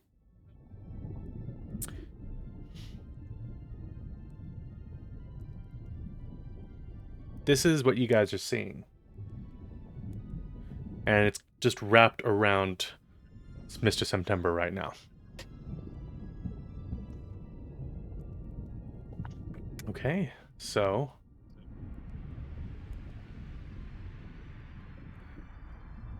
the top of its round.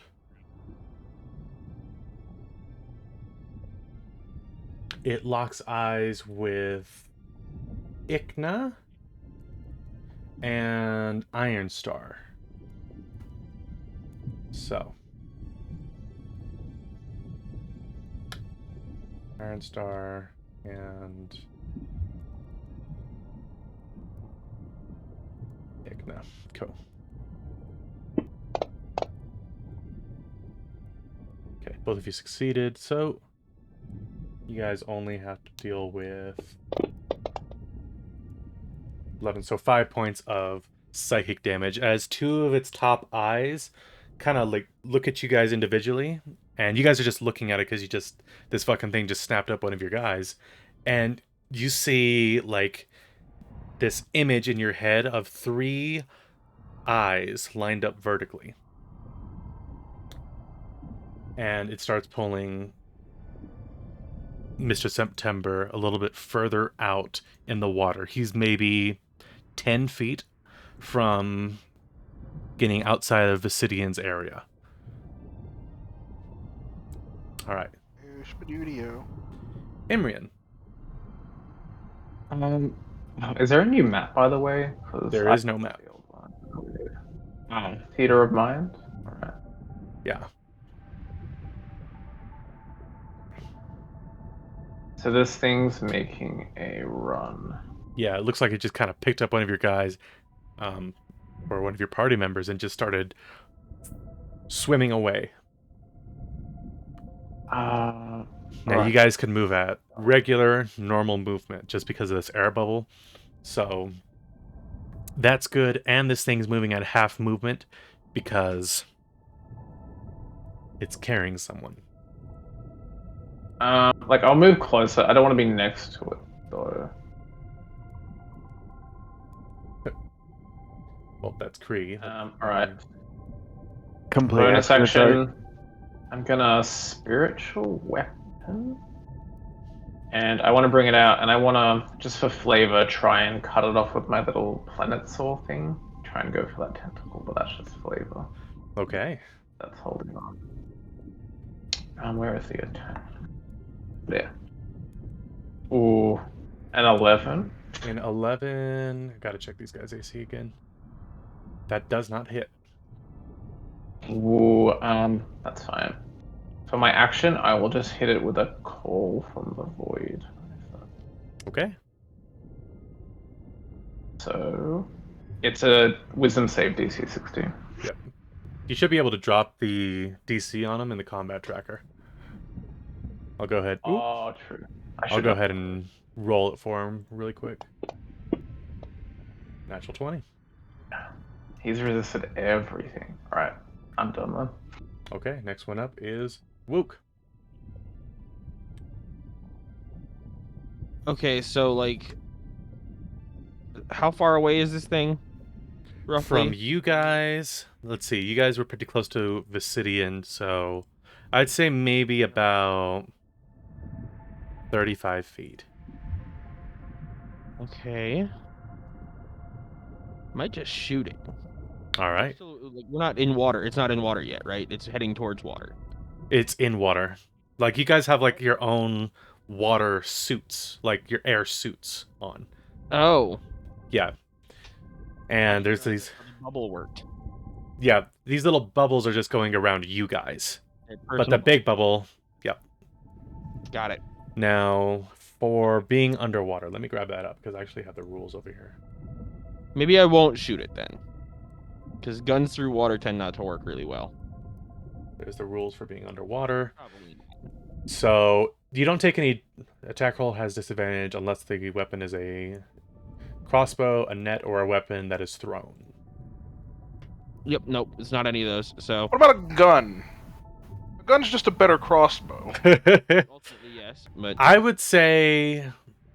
Because... I would say... I would say sure. So it can ignite.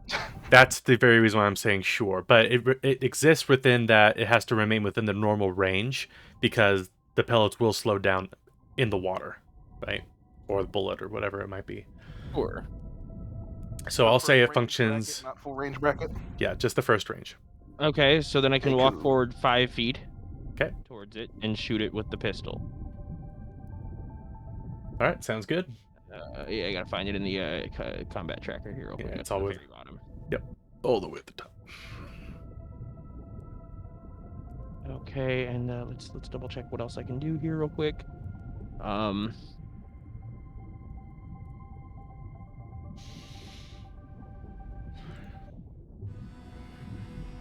Hold on. Some like all the icons and stuff changed. I'm trying to remember what. Oh, I'm sorry. No, it's fine. It's fine. Wait, that doesn't open up a. I don't know how to like. Okay, it's actually the cog. Yeah. For opening up to see the sub stuff. Yeah, because you can like add and subtract shit from there. Yep. Yep. Okay. Okay. Sorry. Oh, you're good. You're good. Yeah, we'll go ahead and add a planar warrior.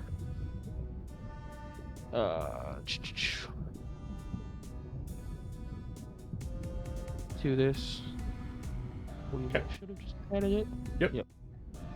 Yeah. We'll go ahead and roll. Pistol attack.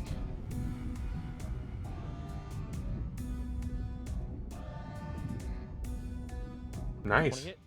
20 hit. Absolutely. Dope.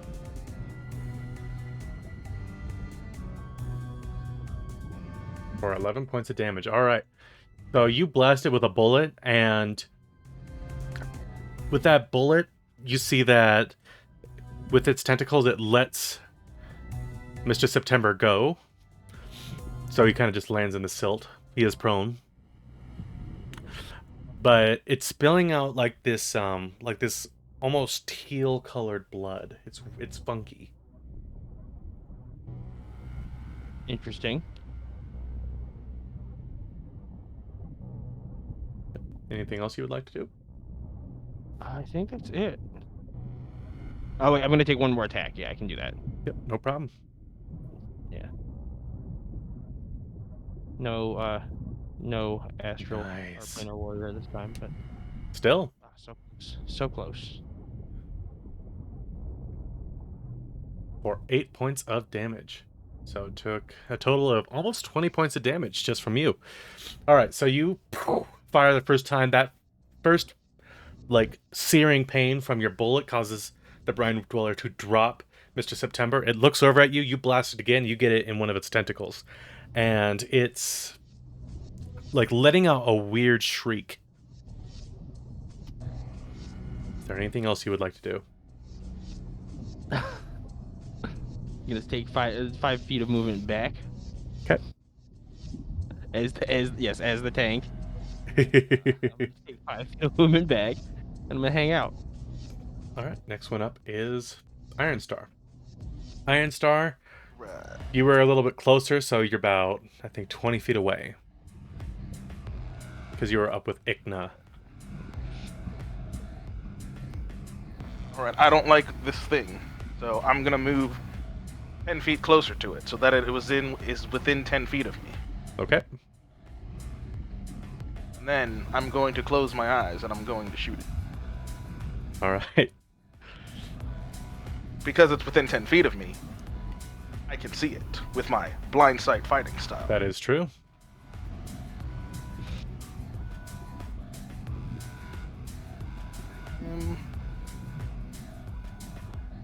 First shot. 21. Absolutely hits. For 4 points of damage. All right, this time it seems to be like panicking a little bit because it's not used to seeing fire underwater, shooting a projectile at it. So it just looks to be moving its tentacles around. You're able to clip a part of its body, but not as solid as the other shots that Wook Flu put onto it. And I will do it again, hopefully. Nice. Same deal. It's just moving too fast, man. Still doing a little bit of damage to it, but it's just moving hella quick. And after that, I will move the rest of my 20 feet of movement back closer to the city, so that I'm not near the edge of the Death Void. All right. To get 20 feet closer. All right, so you're back towards Vicidian. Next one up is Myron. All right. So where am I at? How You were probably back towards Vicidian because you guys are kind of like doing the dodgeball thing where you're clustering around one spot so people don't get to your goal, right? And from there, you're about 35 feet away. Okay.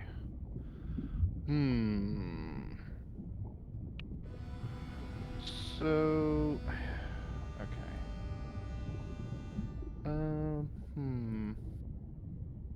One second.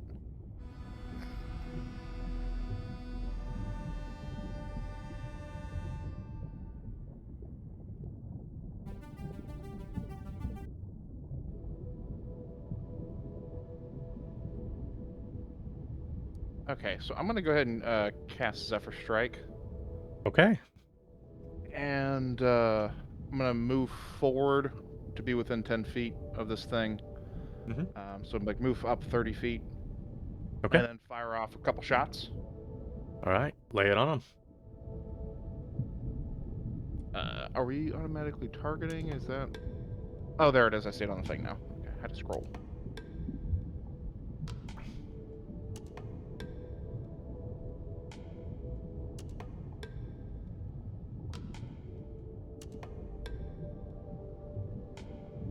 Nice. Well, All right. large spread definitely helped you out. Yeah. And then some damage. And we get the plus a D8 since it's below Yep. max health, I'm assuming. Yep. So here we go. All right. Yes. Bam. So that's that shot. And then I'll take my second attack as well. Absolutely. All right. And there we go. And another some damage. Nice. All right. Kind of walk up with your blunderbuss, and you're just firing basically buckshot into this damn thing. And with just the spread of the blunderbuss, you're able to put some massive holes in it, and in the water you start to see that teal blood start spraying out. It's causing a little bit of not necessarily cover, but just it's tougher to see it because of all the blood. But you still see it moving.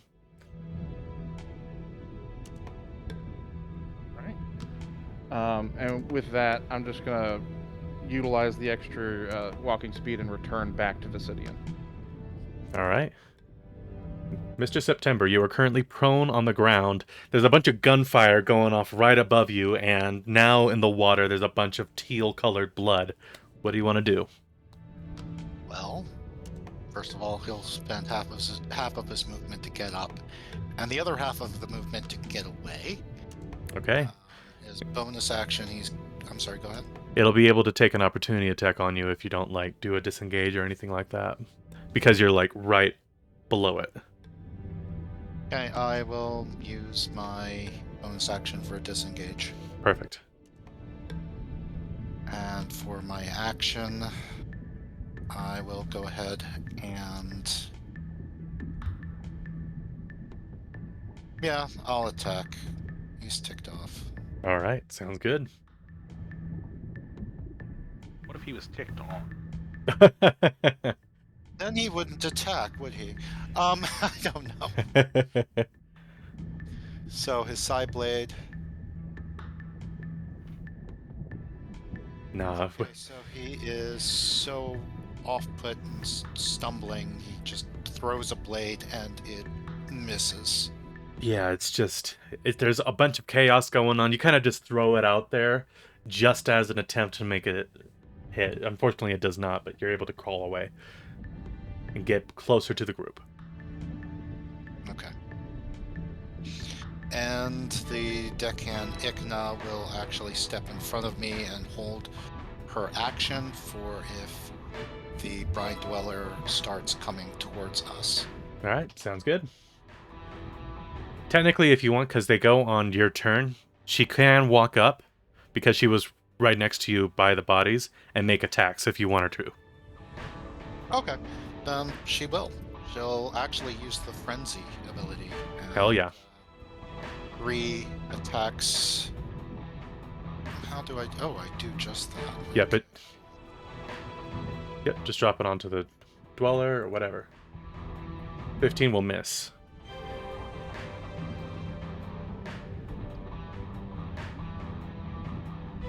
.24 will hit. And that's a critical because of the Frenzy ability. So go ahead and roll me another d12. In order to, like, try to engage a critical, you just hold shift. Alright, so 10 plus 6, that's 16, so... okay. And one more attack on him. 11 will miss. Right. Alright. Alright, so you see Ikna walk up, and with her claw, she just starts trying to rip off as much as she can. And you see, like, a tentacle fly off, but it remains alive. Not too bad. Alright. Alright. Well, does it at least taste like calamari? She can't taste it through the air bubble, unfortunately. Alright, next one up is Kree. Kree? You are about the same distance as everybody else was, about 35 feet away. What would you like to do? Okay, so I'm gonna have the Hal heal Mr. September. Okay. Alright, so Mr. September, you heal 10 hit points. I tried to target you, but it didn't let me. Weird. That's fine. Okay. Anyways, so going on, Kree's gonna walk up to the Brine Dweller, and we're gonna give it some smoke. Okay. So you move 30 feet forward, and you're within 5 feet of it now. So...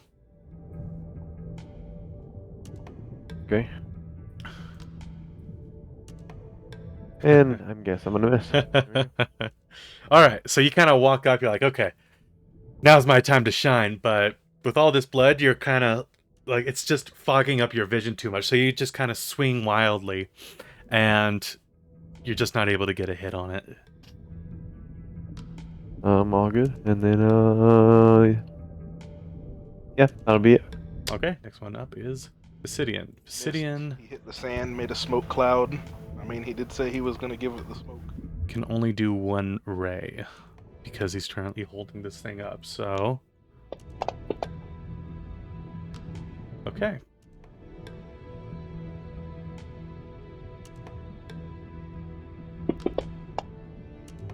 Okay.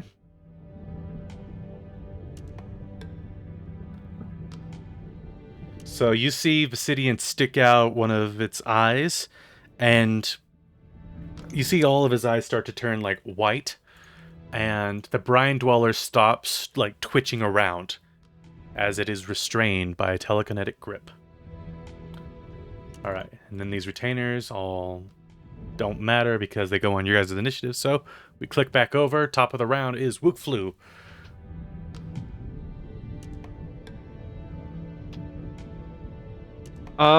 Okay. Let's see. What's it looking like? No. Okay. Yeah, I guess I'll just, Planar Warrior, shoot him again. Absolutely. Yeah. I didn't even remove the targeting, I don't think, so. Should be. Yep, you're good. Cool. Oh, I rolled damage. Nope, you rolled a attack. You're good.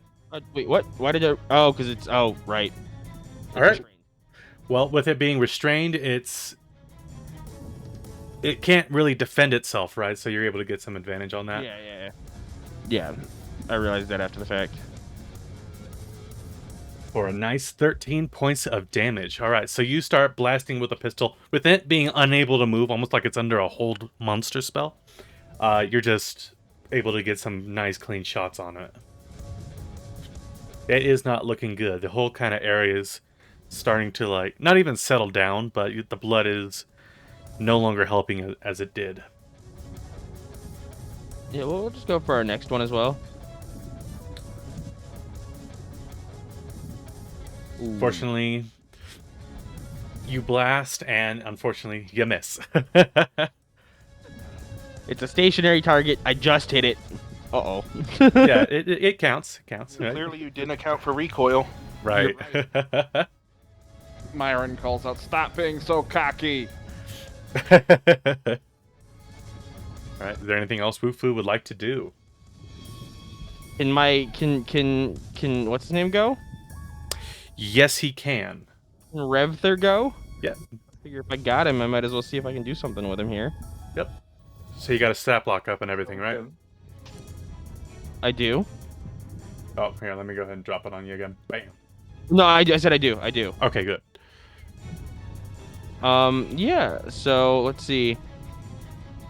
Movement is only 30 feet. How far away is this guy from? You guys were kind of staying in the same kind of cluster, so 35 feet away. Yeah. Oh. I mean, like, he was, like, Kree was able to move up and be able to attack, so Repther would be able to, because he would be within 5 feet. 35 feet. Okay, so okay. Yeah, it's a large creature, so got it. It's okay. got.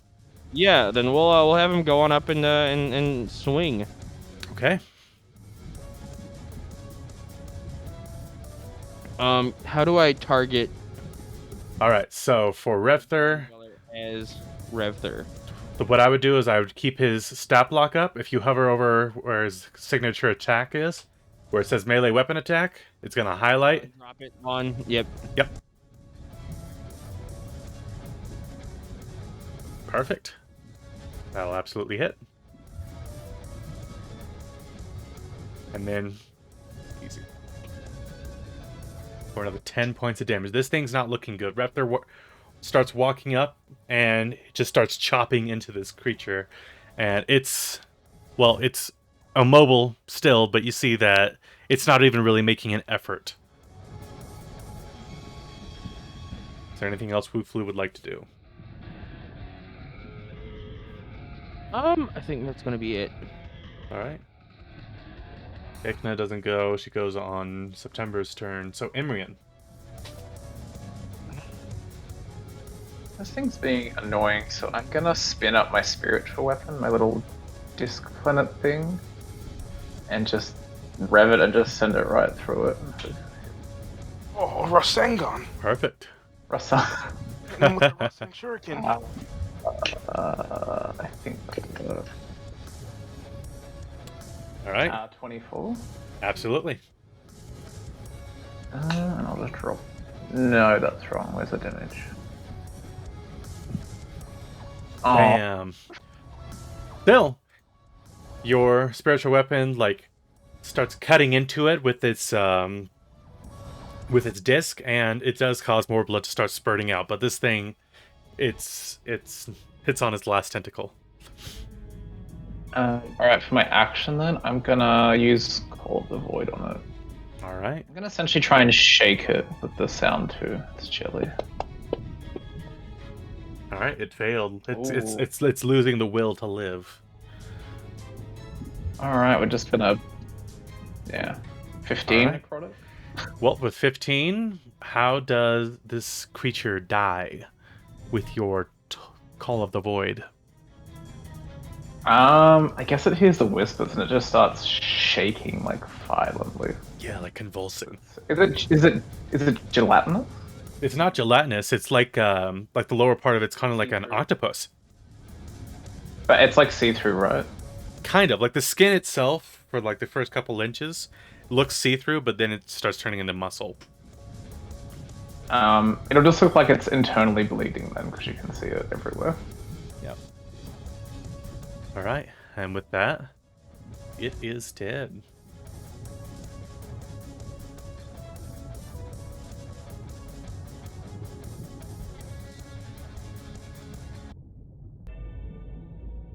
Okay. For being one creature, I think took a lot of damage. How you feeling, September? I feel like I need a shower, to be quite honest. Wait a second. Pulls out his cleaning stone and uses it on himself and says that's better. You see Visidian pulls the body closer and sets it beside the two coral creatures. Now, this thing kind of looks like with the blood and the water, kind of looks like Pacific Rim, where it's just a bunch of blood just flowing out of it.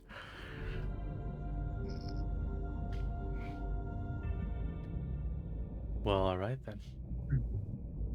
What was that thing? Yeah, what was that thing? It's coming from Igna. Well, let's see if I can find out. This isn't something that I've encountered before, but perhaps I can reach into this psychic. I don't know. I have this knack for things, I guess.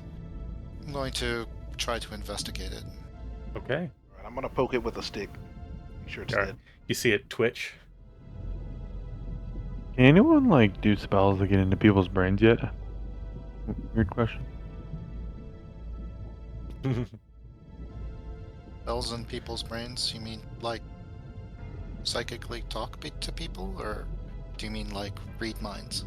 Like, read mine, because like I can bring him back really quick, then we can try to like investigate more about him. But kind of up to you guys. I don't know if anyone has the ability to kind of get in there and find out more about them or not. Hydra looks at the giant eye thing that eats brains.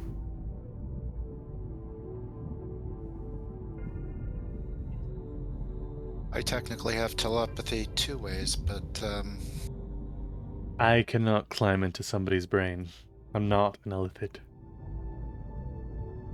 I'm only illithid-like.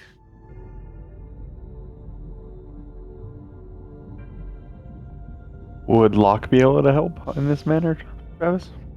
I don't know.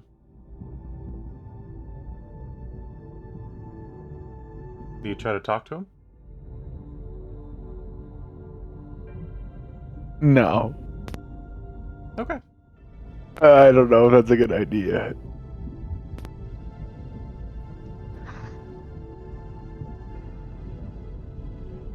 You hear inside your head, well, whatever you want to do.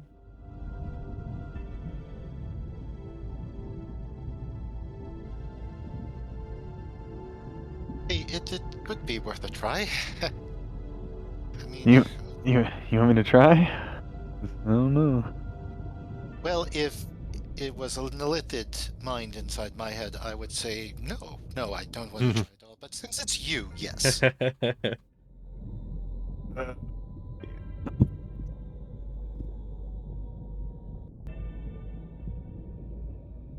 mean, if you guys want to try, I can do it, but it's up to you guys.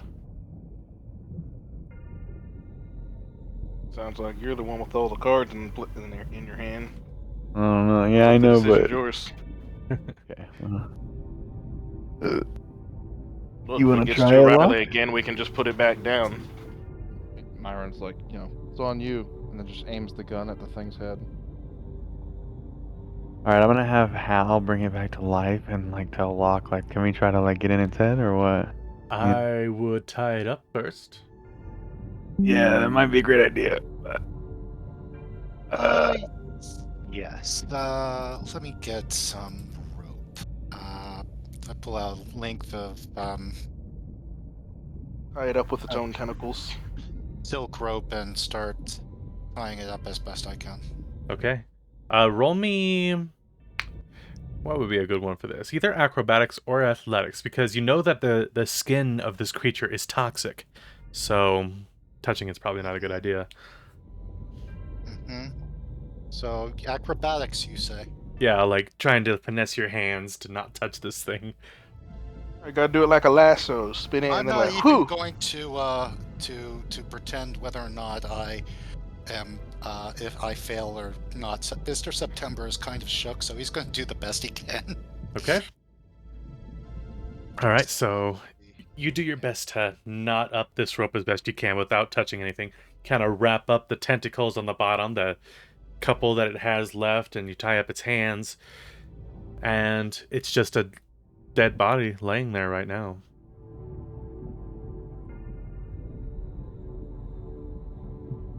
Oh yeah, that was a 29. It should be good. Yep. okay, and then go ahead, Hal. Have Hal use his revivify. Revivify. Yep. All right. Revivify. You see that it kind of like he holds his hand just above it and closes both of his eyes, and you see like a pulse go through the water for a second, and this thing's eyes open up. Now it only has 1 hit point, but it's still kind of scary to look at. All right. All right, Locke. Here's your time to shine. Well, you see that it looks up at Kree, and it looks over at who would be next to Kree? Probably Vass, because they're standing pretty close to one another. So you see the 2 eyes light up on the forehead again. All right, let me drop this guy in here. Boom. That way I can target people. So Vass and Kree. Not what I want. Did I not target Kree? Boom, there we go.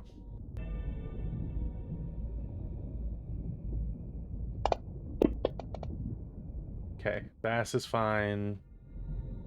And Kree is not fine. Alright, Kree.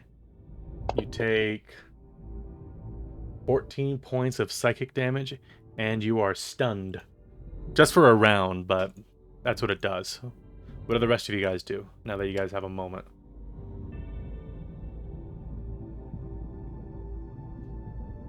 So we've revived this thing, and it's just essentially taken pot shots straight away. Yep. I'll kill it. Okay. And immediately, immediately Emery and September, both of you guys goes, and it's dead. Okay, so that was not a good idea. Are you okay, Kree? I didn't feel great. I'm not gonna lie. Now that it's dead again, Ranger will open his eyes. Yeah, it was a good idea, when you talk about it. Yes, if he's willing to talk, but apparently he's not willing to talk. I'm just glad it's dead. Going to retrieve my rope real fast. Ask Cal to heal me.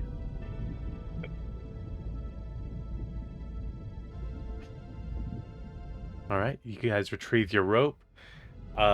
Cree, you got yourself a pretty, rough headache, but you're pretty okay for the most part. And with that, I think we will take a nice 15-minute break. Yay. All right. So giving everybody a chance to stretch their legs, get some snacks, do whatever you guys want to do. For those watching, we'll see you guys in 15 minutes.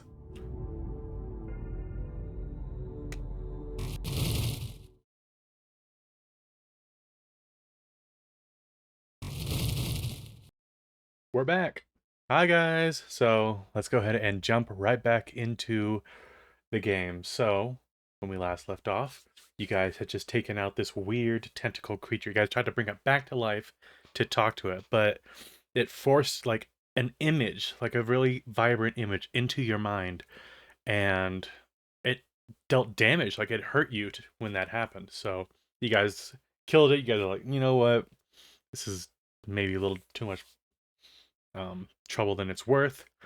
And well, what do you guys want to do now? You guys got the body laid side by side with the two coral people. There's more tunnels to be explored. There's back the way you guys came with the tracks that go back.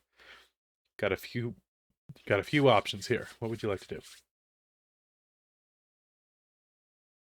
Well, there was carved steps, so it's obvious that these coral people are intelligent.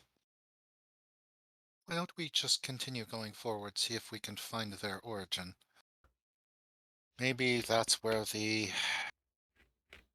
that feeling of a ship is. That Visidian has. I don't know if I'm getting closer or further away from it. All I know is that we're going in a direction. I wish I could be more useful, What but coral people even do with a ship underwater? You know what? That is a very good point. yeah, Do that we is a want good to turn question. back, or do we want to continue to find out? I mean, we don't really got anything going either way, but if these creatures are sensible and can be reasoned with, I mean, clearly they can survive down here and we can't. So, if we had an opportunity, then we could at least try to communicate with them in some way that might be able to get them to lead us to the ship if it's not this way. They can definitely move around down here a lot easier than we can.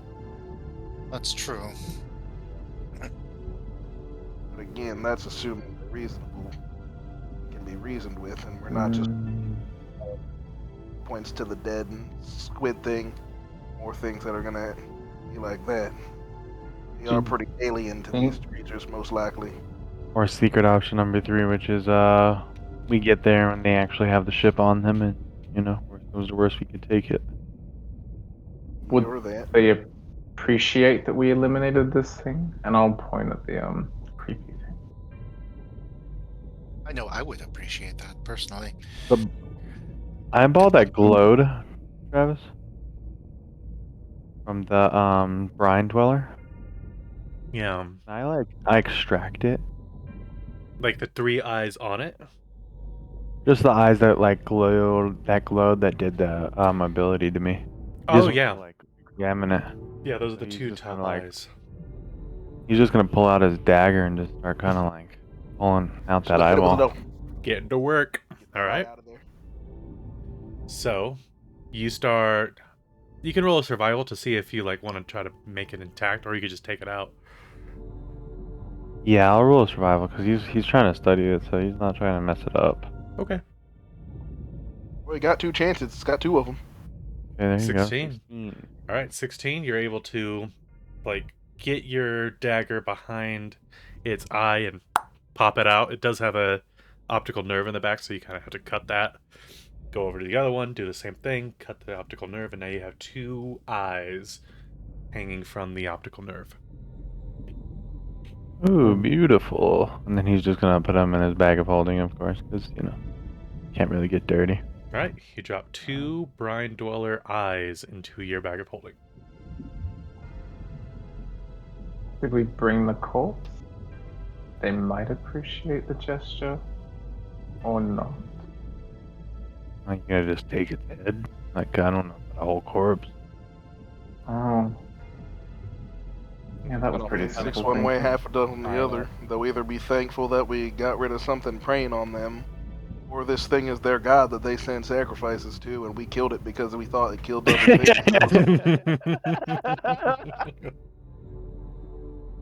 Well, let's hope that they don't see a creature that kills them as their god. That would be rather depressing. Yeah, that would be really, really bad. Well, I can't be headed. By the Someone way, else can? I thank you again for saving me. Again. It seems I'm constantly being saved by you.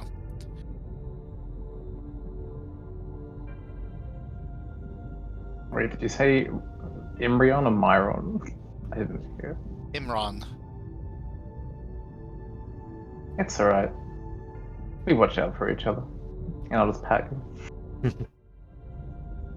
Some more than others, yes.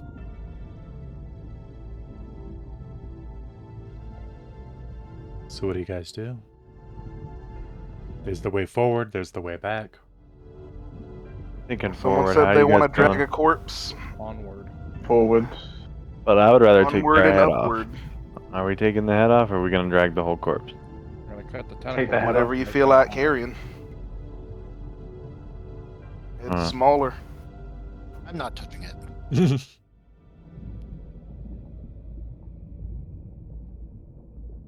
Maybe with my psychic blade, but even that kind of feels kind of something because it's technically my psychic energy cutting through it. So no, not really. Well, you don't want your brain slicing through the squiggly wriggly poisonous whatever that is. I don't want to exist on the same plane as that thing right now.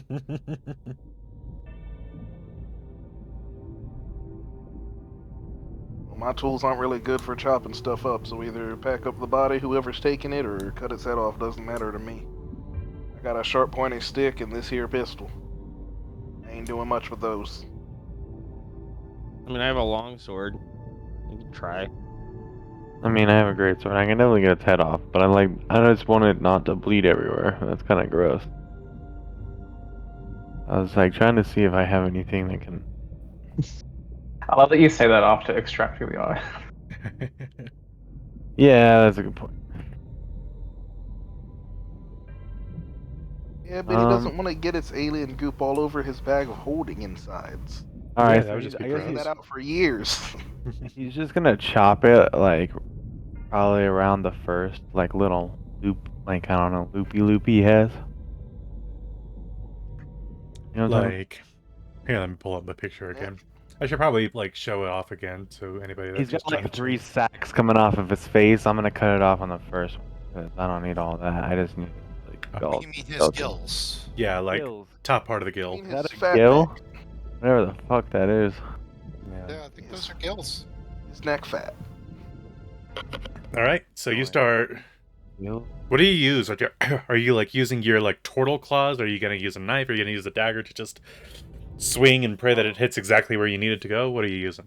I'm just gonna grade score it and like just straight All right. cut the whole thing. Head Just off. quick and easy. All right, so you just and you have to like pull back a couple times, but eventually you come back with the head, the top part of the head. You see like, how do I put this? Roll me a either a nature check or a medicine check. Okay. Let's see. 3. Let's say we're going with nature. Okay. I grabbed perception. Tee. I'm at 70. And I rolled a natural 1 on my nature. Yes, a 5. Okay. So yeah, you just chop it with a 5 in nature. Yeah. Okay. Cool. All right. And What do then, you guys want to yeah, do? I'll put that in the bag of holding and.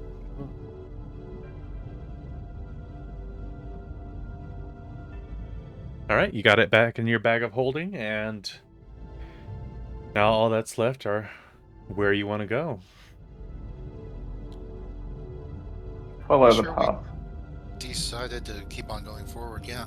Okay, you guys continue to move forward. Go ahead and roll me perception checks.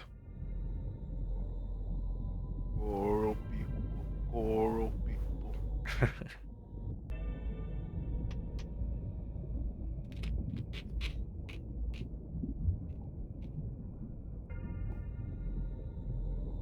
Uh,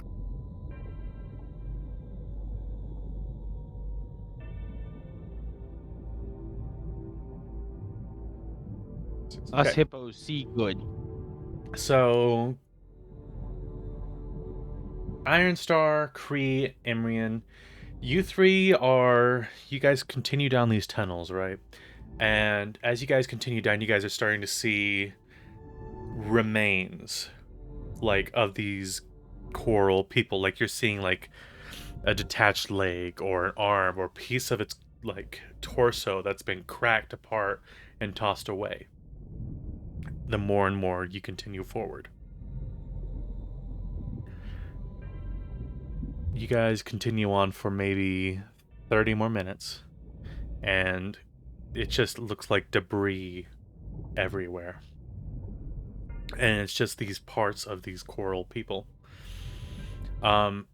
Inside of some of the coral, like the large coral tendrils, it looks like some of the coral has formed around and made, like, very kind of primitive structures, but they're very hardy because they're made out of that calcium carbonate. And while they're not, like, actual homes, they would pass for, like, a domed hut, right?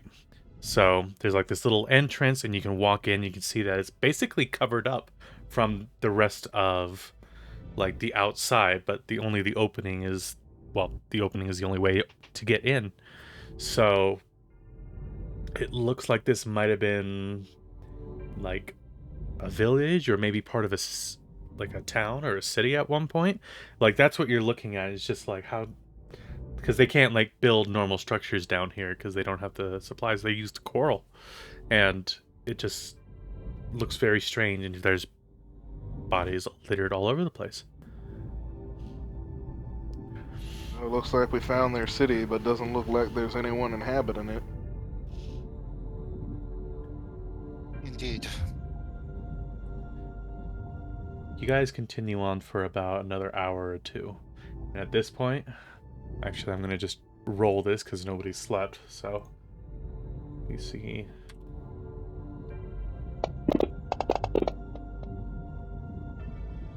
Okay. Kree and September. Because nobody's actually slept, and you guys have been marching on for a couple hours now, kind of going, like, slightly up and down just because of how this slope is. You guys have taken 1 point of exhaustion from marching forward without sleep. That just means that you have disadvantage on ability checks. Understood. Well, I'm not feeling so good. And we don't seem to be getting anywhere. We may need to turn back. Yeah, it seems like this place is pretty dead. Unless they're hiding somewhere. Was a good I mean, thought. we can though. always try a shout and see if anyone answers, but I don't necessarily think that's a good idea either. Is the village like an open area? Or is it just tunnel systems? It's still tunnels, right? There's Hmm. no actual open area. It's just you're seeing what look like these like alcoves that could definitely have been a home, right? And there's just remains littered everywhere.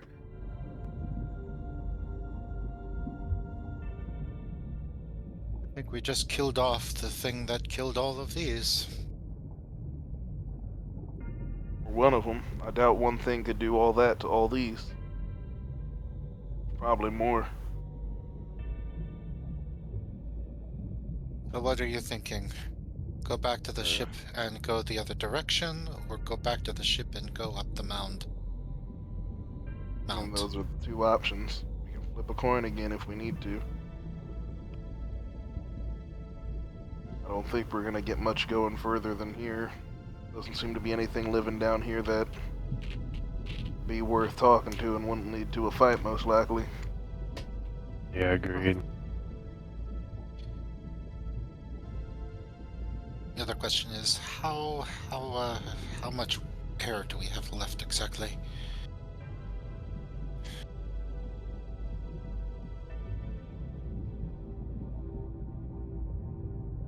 Been trying to save as much as possible, but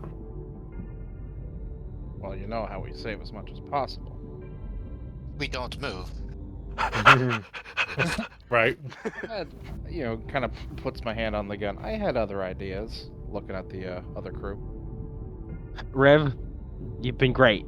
But you're voted off the island. No.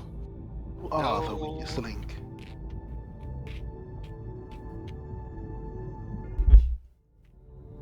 Sounds like turning back's the best course of action. I agree. Let's go ahead and turn back. We haven't seen any more tracks, have we, DM? No. Okay, so pretty dead. Okay, so you guys start heading back then? Mhm. Okay. You guys start walking back, and hour, 2 hours later, you guys pass by those bodies again, and it looks like more of that coral has died and more of it has been eaten off of those bodies. Like, they look pretty bare now.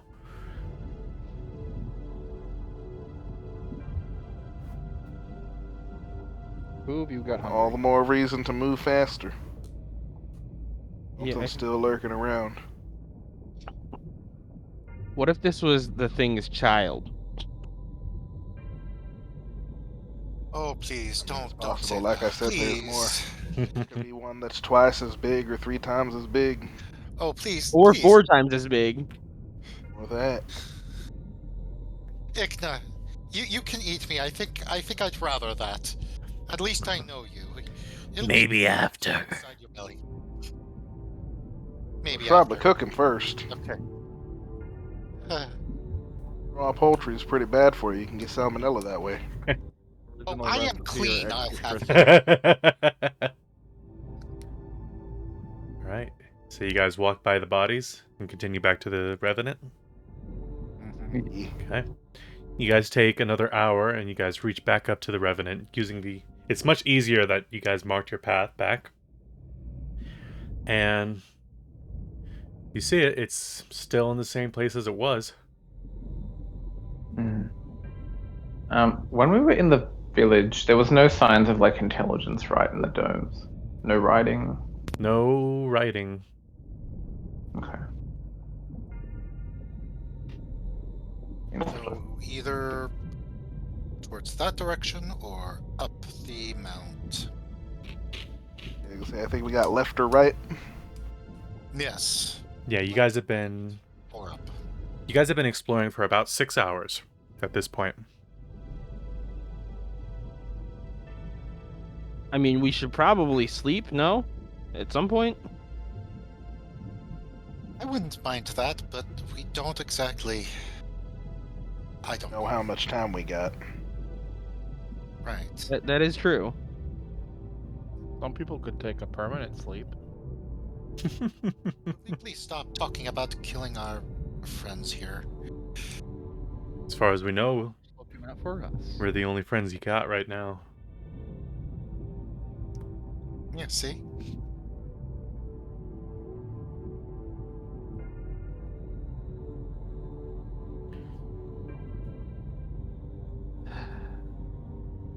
What do you guys want to do? What did we see in the other direction? Anything in particular? So you're back to that nexus point right below. You guys went backwards the first time. If you guys go forwards, there are... Like, the tunnel continues down, then it splits off to the left and right. Oh, okay. Yeah, we should coin flip or vote. Left or right? Coin flip. Yeah. Alright. Leave it a chance.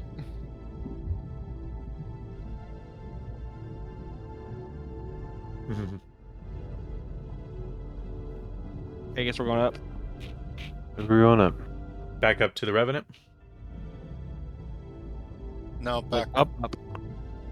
up the mount. Oh, Up. so the path that leads a little bit like more in the direction of going up the seamount is probably the leftmost path.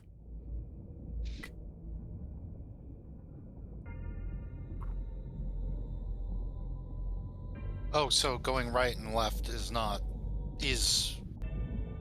Yeah, left looks like it goes further up the seamount, and then right looks like it goes flat, but you can see that there's a gradual descent to it.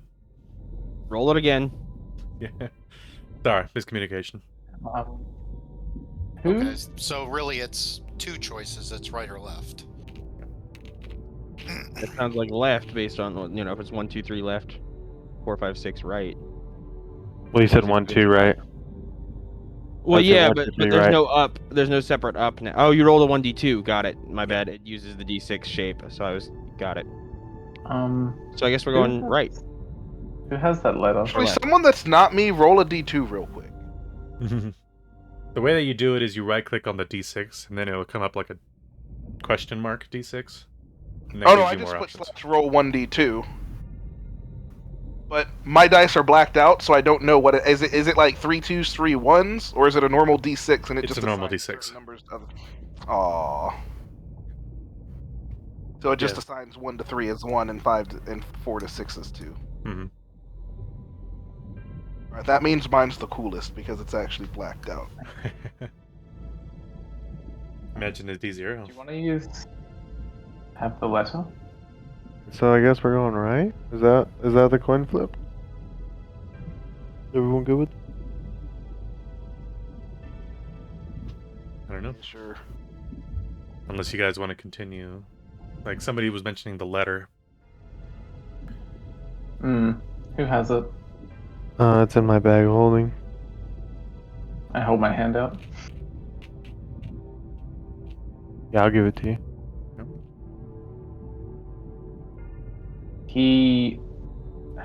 They referenced climbing the seamount with Basidian, but this is before we even sunk the ship they died. But unless there's some kind of fortune teller, it's weirdly specific for now. Hey, it actually says for now climb the seamount with Obsidian. But they died before they would have known we were here. So you're telling us we had directions this whole time. But they didn't know we were going to sink here, so it... Clearly they did if they gave us directions for it. It's like if I told you where you were going tomorrow, but I knew where you were. It's strange. Well, Then I guess we're going left if that's the one that goes up. yes, I believe so. Okay. Whoever here mentioned the letter, you're godlike. So why do I get the feeling that the turbulence not talking about the ocean currents, but it's probably the name of some ship that's down here? Yeah, that's what I was thinking too. Exploit the turbulent to travel to Toral, so I guess that's our next stop, boys. Alright, so you guys taking the left or right? Well, I expect y'all to be Seamount. on top of this going forward. I'm not the bookish kind of guy. You said left was going up the seamount, so I guess we're going left. Okay. Agreed. Okay. So you guys start. These things. You guys start heading left. And how long do you guys go for? Till we see a boat.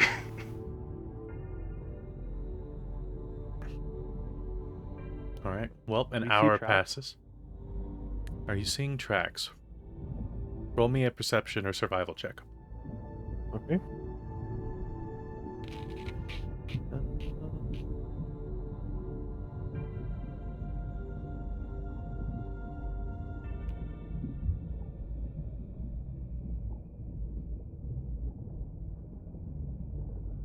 $24. No. Wow.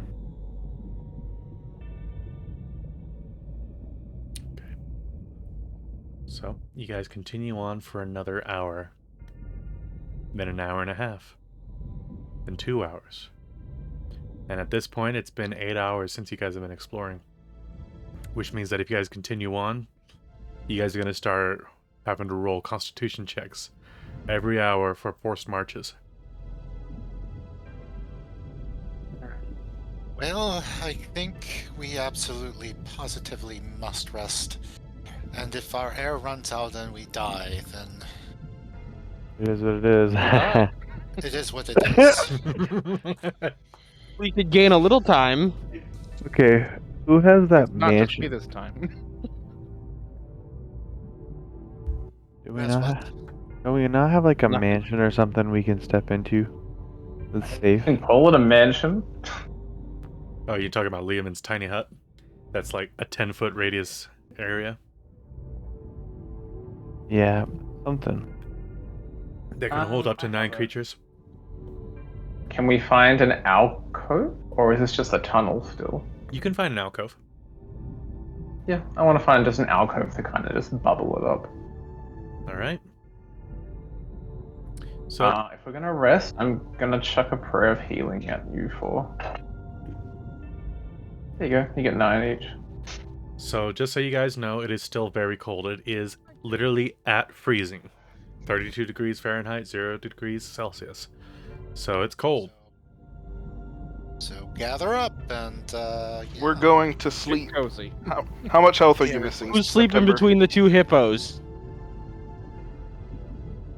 How much health are you The missing? turtle has no issue with that because he has a shell, so he's fine. Yeah, he just kind of tucks up in. I got my own self-installed blanket. I'll turn the thermostat up in the dome. But not everyone can fit in it. Yeah, because it goes up to like 72 degrees or something like that, right? I don't think there's like a limit on it. No, it's like I comfortable don't want to temperature. cook cookies alive. Yeah. Yeah. Mr. September up to 5 hit points of damage he has taken with the rest of my lay on hands. Comfortable and dry regardless of the weather outside. And then with your guys' air bubble, you guys are able to kind of try to lock yourselves into this alcove. And it's a tight fit to get everybody in there, including, let's see, you guys got 6 plus 4. You guys don't have enough room inside the tiny hut to do it. Uh-oh. Because you guys got 6 No. of your own heroes, you got 4 of the crew members, and you got Vasidian. These Is things- Vasidian large? Yeah, but I- Vasidian- Vasidian is large. Vasidian doesn't need to breathe or anything, so he could just sit outside and keep the bubble around us. Right, but he needs to be inside if he wants to provide air to you guys, because nothing gets through it. Well, except breathable air, so I guess that's not entirely true. He can kind of overlap like a circle. So he could probably help out with that, but he would be vulnerable. No, yeah, I was about to say he could die out there, and then we would be really Then we dead. all die. I mean, Um, you're wrong, but he takes up 4 no. spaces. If I we're in an alcove, I'll leave a spot at the back where he can stay. Okay. And then we'll put the bubble in front of him. Oh, so we'll block off the entryway. Yeah. If he's Smart. vulnerable. And how And many can he people- can he peek inside? Is there a doorway in this thing? How's this thing work? Nope, it's all opaque. Now he can pass through it, whoever might be inside of it, but But It's whoever is in it when I erect it. so Is he the- wouldn't yeah. he wouldn't be able to pass through it if he's not inside of it. Yeah, he just sticks his toe in. How Or many sticks his people tentacle. can go in? 9 people. So Essentially, the Sidian and one person have to stay out. But that makes Cool. sense because we can have one person sitting out and doing watch. Catalyst volunteers because he doesn't need to sleep. Oh. Yeah. That's very helpful. It Yeah, is I do need to helpful, sleep, though, so. but he's like, I think we should have at least 2 people on watch. as he holds up 2 out of his 4 fingers. Check the other. That's a good point. I'm okay with that.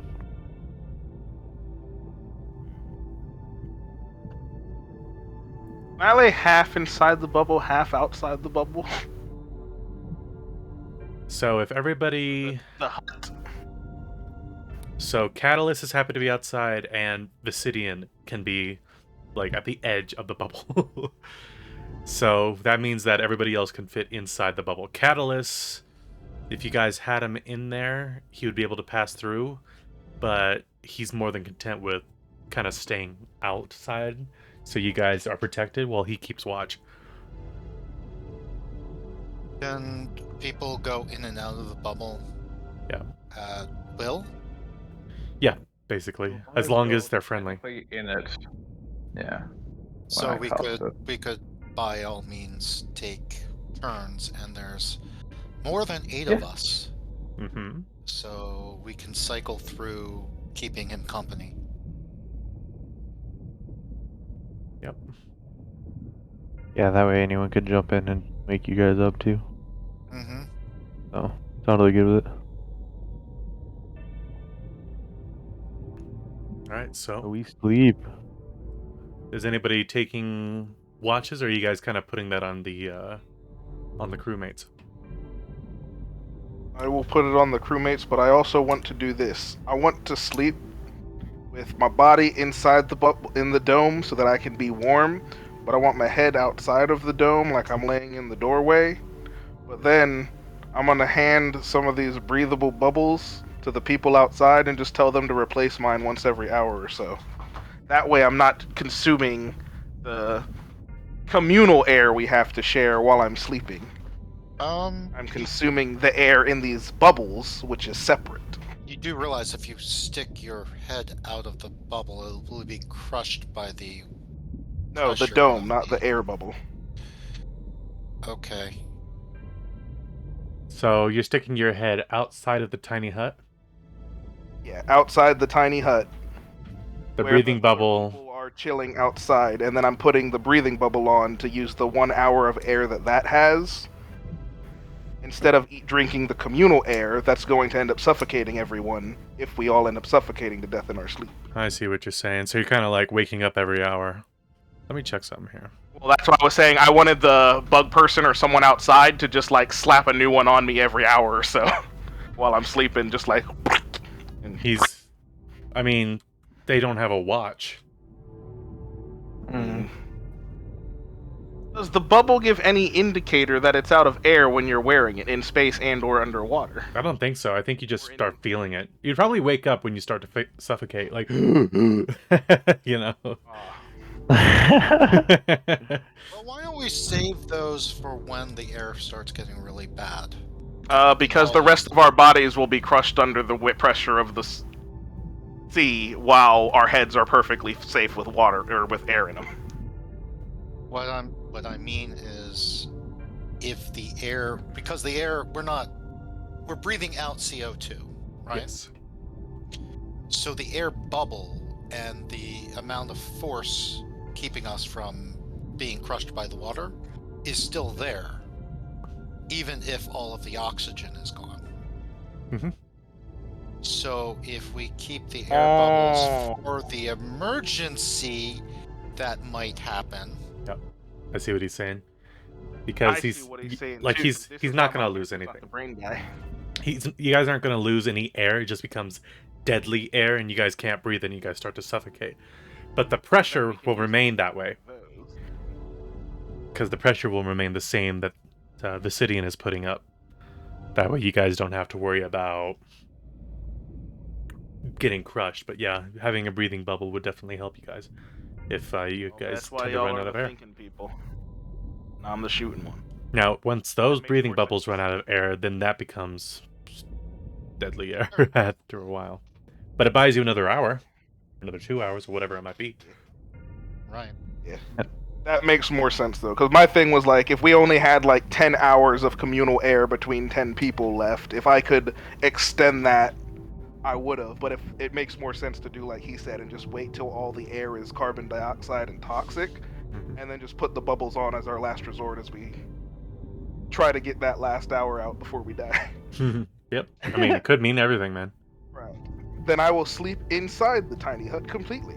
Makes And not sense. worry about that. All right. I will share a rotation with the people who are keeping watch. All right. Yeah, Which I'm okay, rotation? for Because sure. you guys need a minimum of 4. Because it's an 8-hour rest divided by 4. That's 2 hours of leisure time. So, which one? Well, 1 there through 4. are 4 of them, so they can do 3. One of them's doing it all by themselves the whole time. I would make 4 if we have more people. The amount of time we would have to spend. Emryon a each full would elf be or a less. half elf? She's a cool elf. Oh, well, can't you just like only do the 4 hours and then be good and just take the rest of the watch? I can, Have but I to also be in can't leave the for it to be dome. up?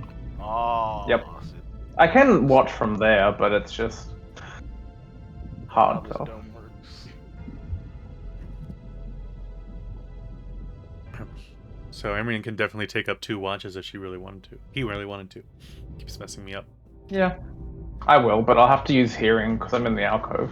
Yeah, I mean, like, it's transparent looking out, so you can see just outside of it. Oh, okay. But looking I'll in, take it's all 2. opaque. All right, which one? The first 2. Okay. Usually I'll put you as 2. I'm gonna cast Cure Wounds real quick. Okay. I'll hang out with my bug buddy. My Yep. routine. You got 1 and 2 covered by Emryon. 4 is covered by Mr. September. 3 is left if you guys want to use it.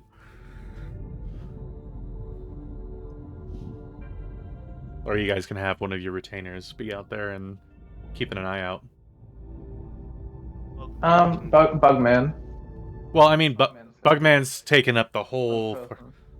Bugman's taken up all 4 of them. The Thrycreen has taken up all 4 of them. Oh. He just wants another pair of eyes because he doesn't like the idea of having one person out there. If that guy's taken away, there's nobody to warn you.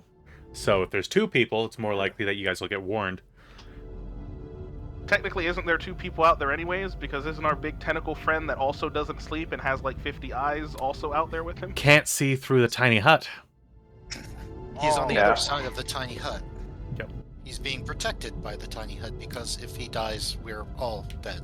Yep, otherwise, yeah, you'll be 100% right, is that he would be awake and keeping watch. It's just that he can't, because you guys are...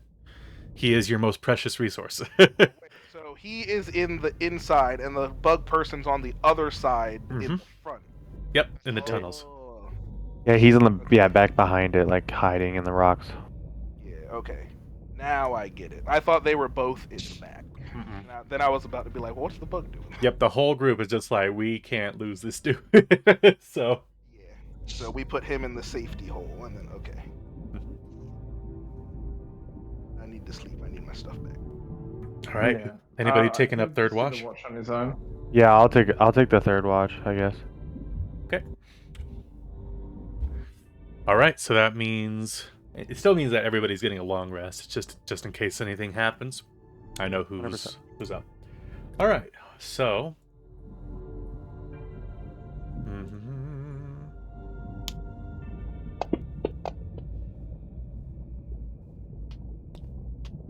Where are you? There you are.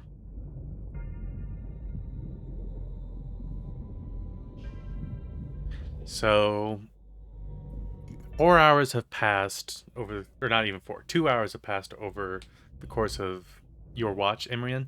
So you're like, all right, first shift is already up. But I need to wait another 2 hours, and over that time, Catalyst has been like sharpening a few daggers that he has on his belt, and sharpening up like this weird-looking spear that he has. And I need you to roll me a perception check.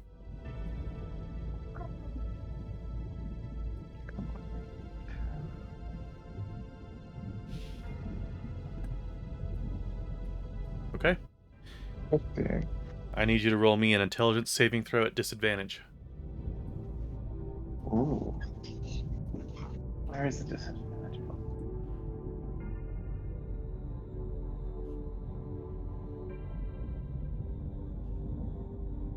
Yep, it's the little button at the bottom. Cool. 4. Damn. Okay.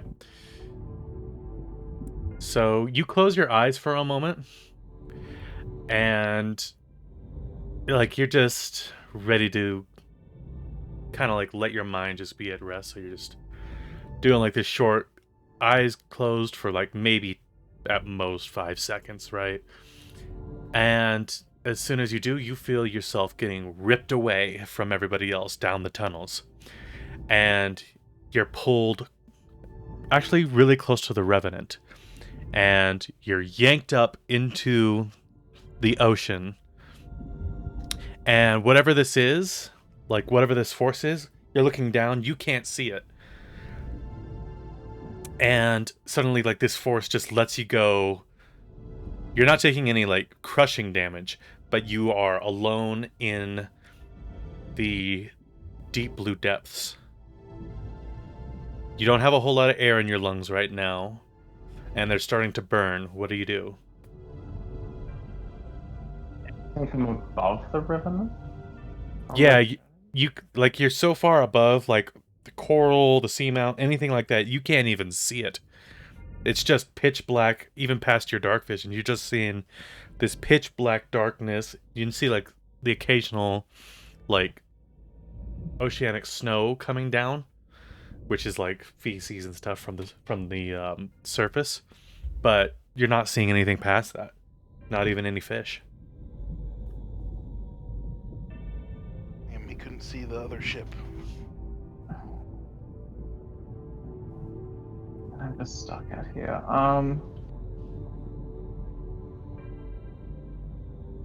Can I try and reach out for the void to help me? Roll me a religion check. Okay. Did I take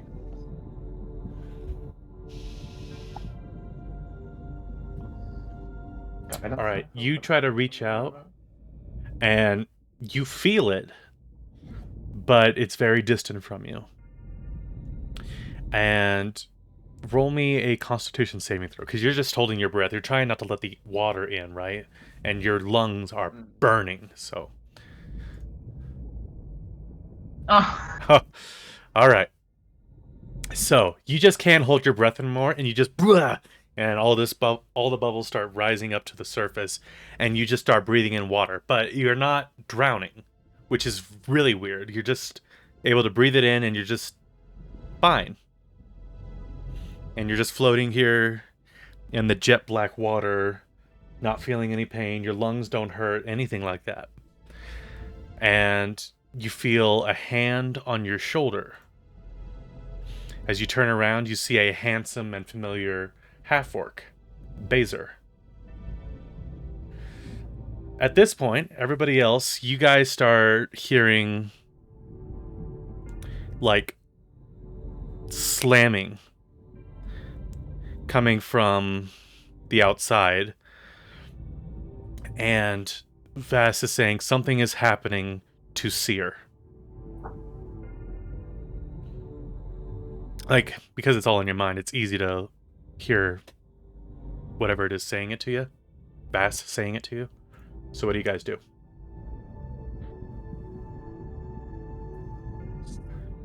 Something is happening to who? The seer? She is suffocating. Okay, Mr. September is going to be right there, trying to figure out what to do. He doesn't want to lose his friend. Okay. You kind of look over, and she is like almost like throwing up, not projectile vomiting, but like spewing out water from her mouth. And you guys hear a voice in everybody's head. You guys hear it. And as for Seer, this should work. You guys are starting to hear this voice in your head. And this is mostly towards Seer.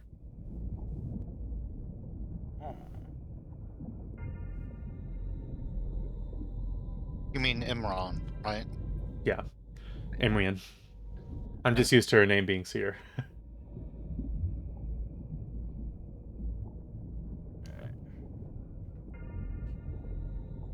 Alright. So what do you say, Imrian? You can type it in the chat, put it under Elvish. God's name. Yeah, I'll go with that. What is that sound I'm hearing? So we can see Barbie, get out of my head. Imrian. Yeah, you see Imrian, and she like is spewing out a bunch of water from her lungs, and it's not stopping. Meanwhile, in your heads, you're hearing this voice, and it's not in a language that you recognize. Is there a check that I can do to figure out what's going on? Arcana, investigation. Oh, this one actually. Damn, this one's actually a tough one. Probably investigation. And you would have advantage to this. Well, I don't even have to use that. Okay. It is some sort of psychic attack. It is some sort of psychic attack. Yep. Okay. Whatever it is talking to her and possessing her, and it is manifesting water in her lungs. Okay, I'm going to use my Psy Crystal to try to dive deep into her mind and sort of be there to help him out of this psychic nightmare as Okay. much as I can. I know that it really isn't the use that psychic crystals are supposed to be used for, but I'm trying to use it creatively. Mm-hmm. So. All right, I'm gonna have you roll. What's a good one for this? Roll me an intelligence saving throw, because you're trying to like pierce through whatever this is. Fair enough.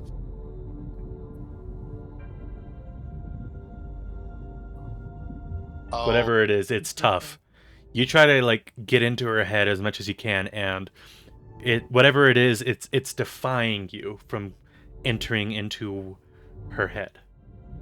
His head. Sorry. All right, Imrian. Insight? What are you inciting? If I think this is actually Buzzer. Looks like him, feels like him.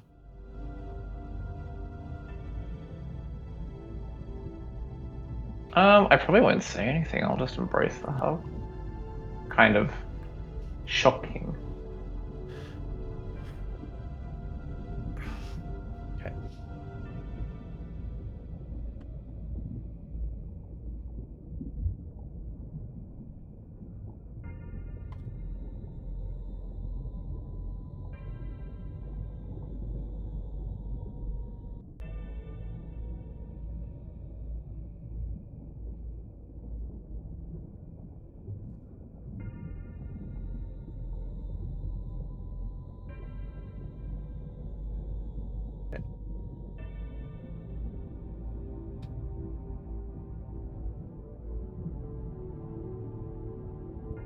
Travis. Yes. Would there be a way that I could use magnify gravity to make her like pull her towards us? She's within like 5 or 10 feet of you. Also, I could probably reach out and grab him, pull him in. Yeah, if you want to. Yeah, we're gonna do that.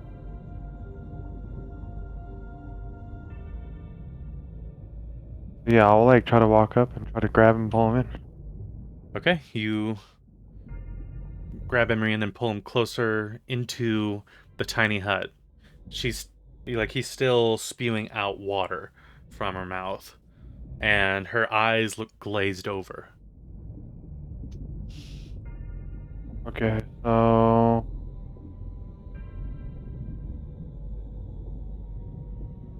oh fuck. Okay, I'm gonna do a cast detect thoughts. See if I can try to get into the thing that's talking to her head. Let's see. What would that be like? Roll me. It'll be basically the same thing. Roll me an intelligence saving throw. Okay.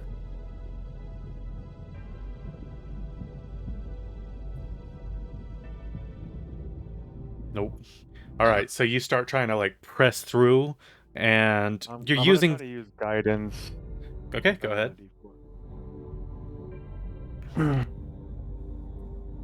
Okay, you're pressing in, and it's just not fucking working. You're just like whatever it is, it's not letting you look into her head, even with Locke's help.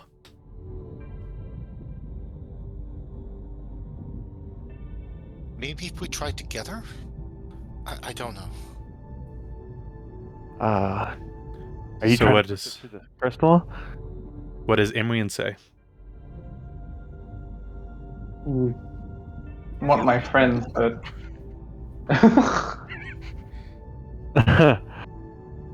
you don't need my friends. We just need each other again.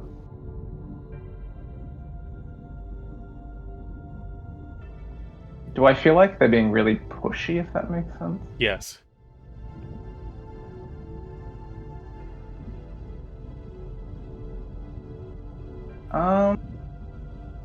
In that case, while they're hugging me, I'm just gonna look at him and just go, I'm sorry, but he was never this pushy, and I'm gonna cast Inflict Wounds at level 3. Okay. So go ahead and roll me an attack on this thing.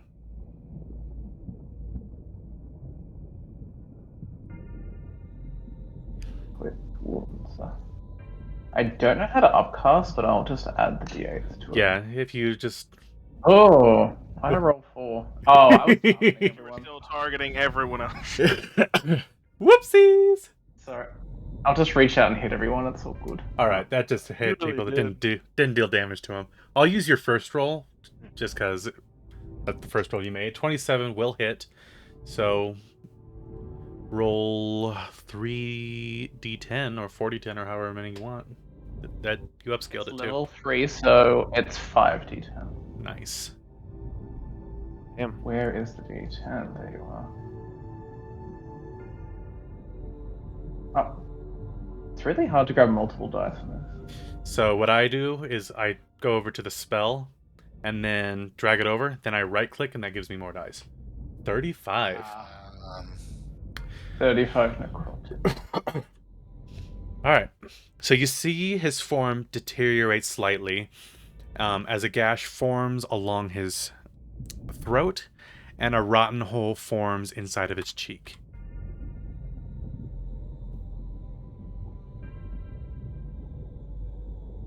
And that is what he says in Elvish.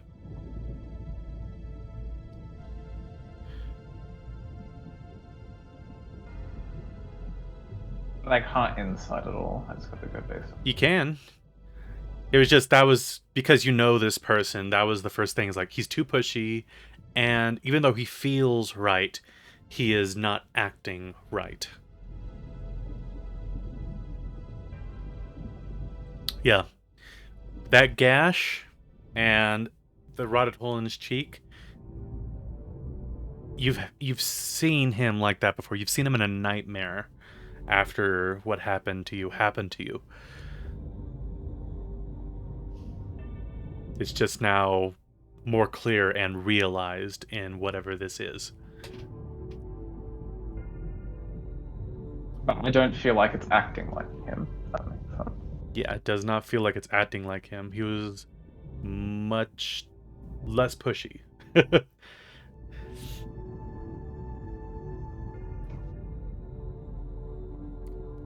So what do you say?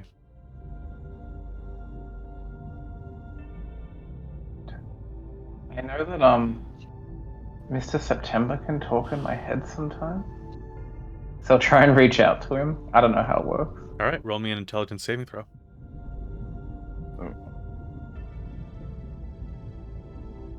Alright. I'll give myself resistance too if I need it. Not that it matters. All right.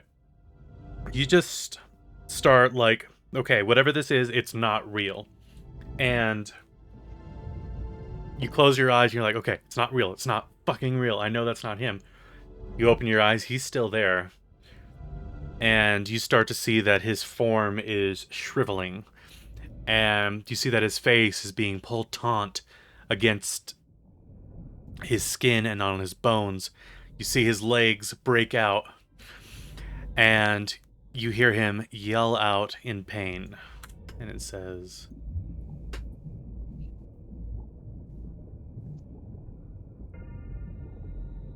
And for those of you guys who are back in the real world, you guys hear, like, the sound of, you know, her voice, for sure, but you'll also hear this other voice, and it's sounding more and more desperate, even if you don't understand the language.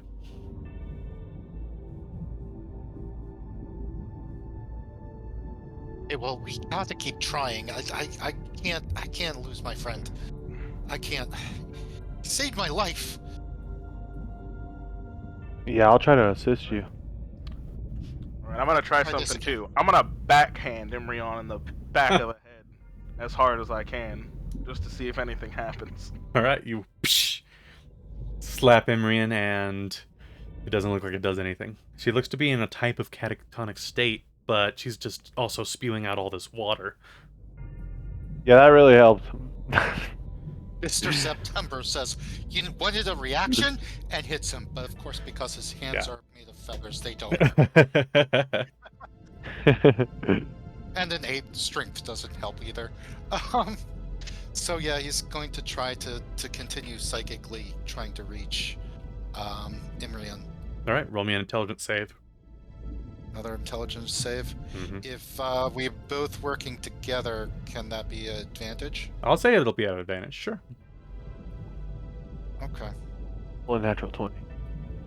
that would be nice. Okay. 19 Well, is close enough. How do I put this? So, Imrian, this voice is just sound desperate. And behind you, you see light come through. And kind of look behind you, you see Kree, and you see September. Would you please describe what this half-orc looks like? Is there decaying? Looks like they're decaying. Would have been like 6'2", pretty standard looking. Red hair though, and a scar on one side of the face. If you can make it out now though. Yeah, it's kind of tough to tell. Right now, you see like this half-orc person who's got his throat cut. You see that like his legs are broken, his skin is like shriveling up and stretching out across his bones, and you just, as soon as you guys see him and Imrian sees you guys, this half-orc's form just falls apart, almost like it was like ripped apart by thousands of crabs, rending his flesh away piece by piece.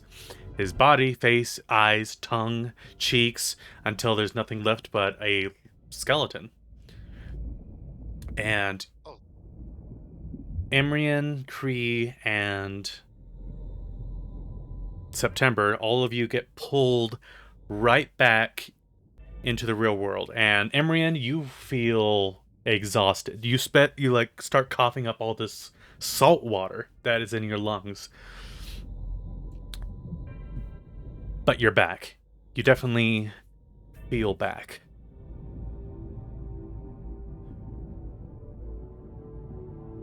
Okay, so Heavy that breathing. was terrifying. What the hell happened there? Well, in the middle of your guys' tiny hut, you see water start to stretch out an arm from the sand, and then another arm, and it pulls itself in front, and it starts looking around at all of you, and it lets out this like strange underwater scream. And that is where we are going to end tonight's session. Until next week. Alrighty. Oh. Wow. Okay.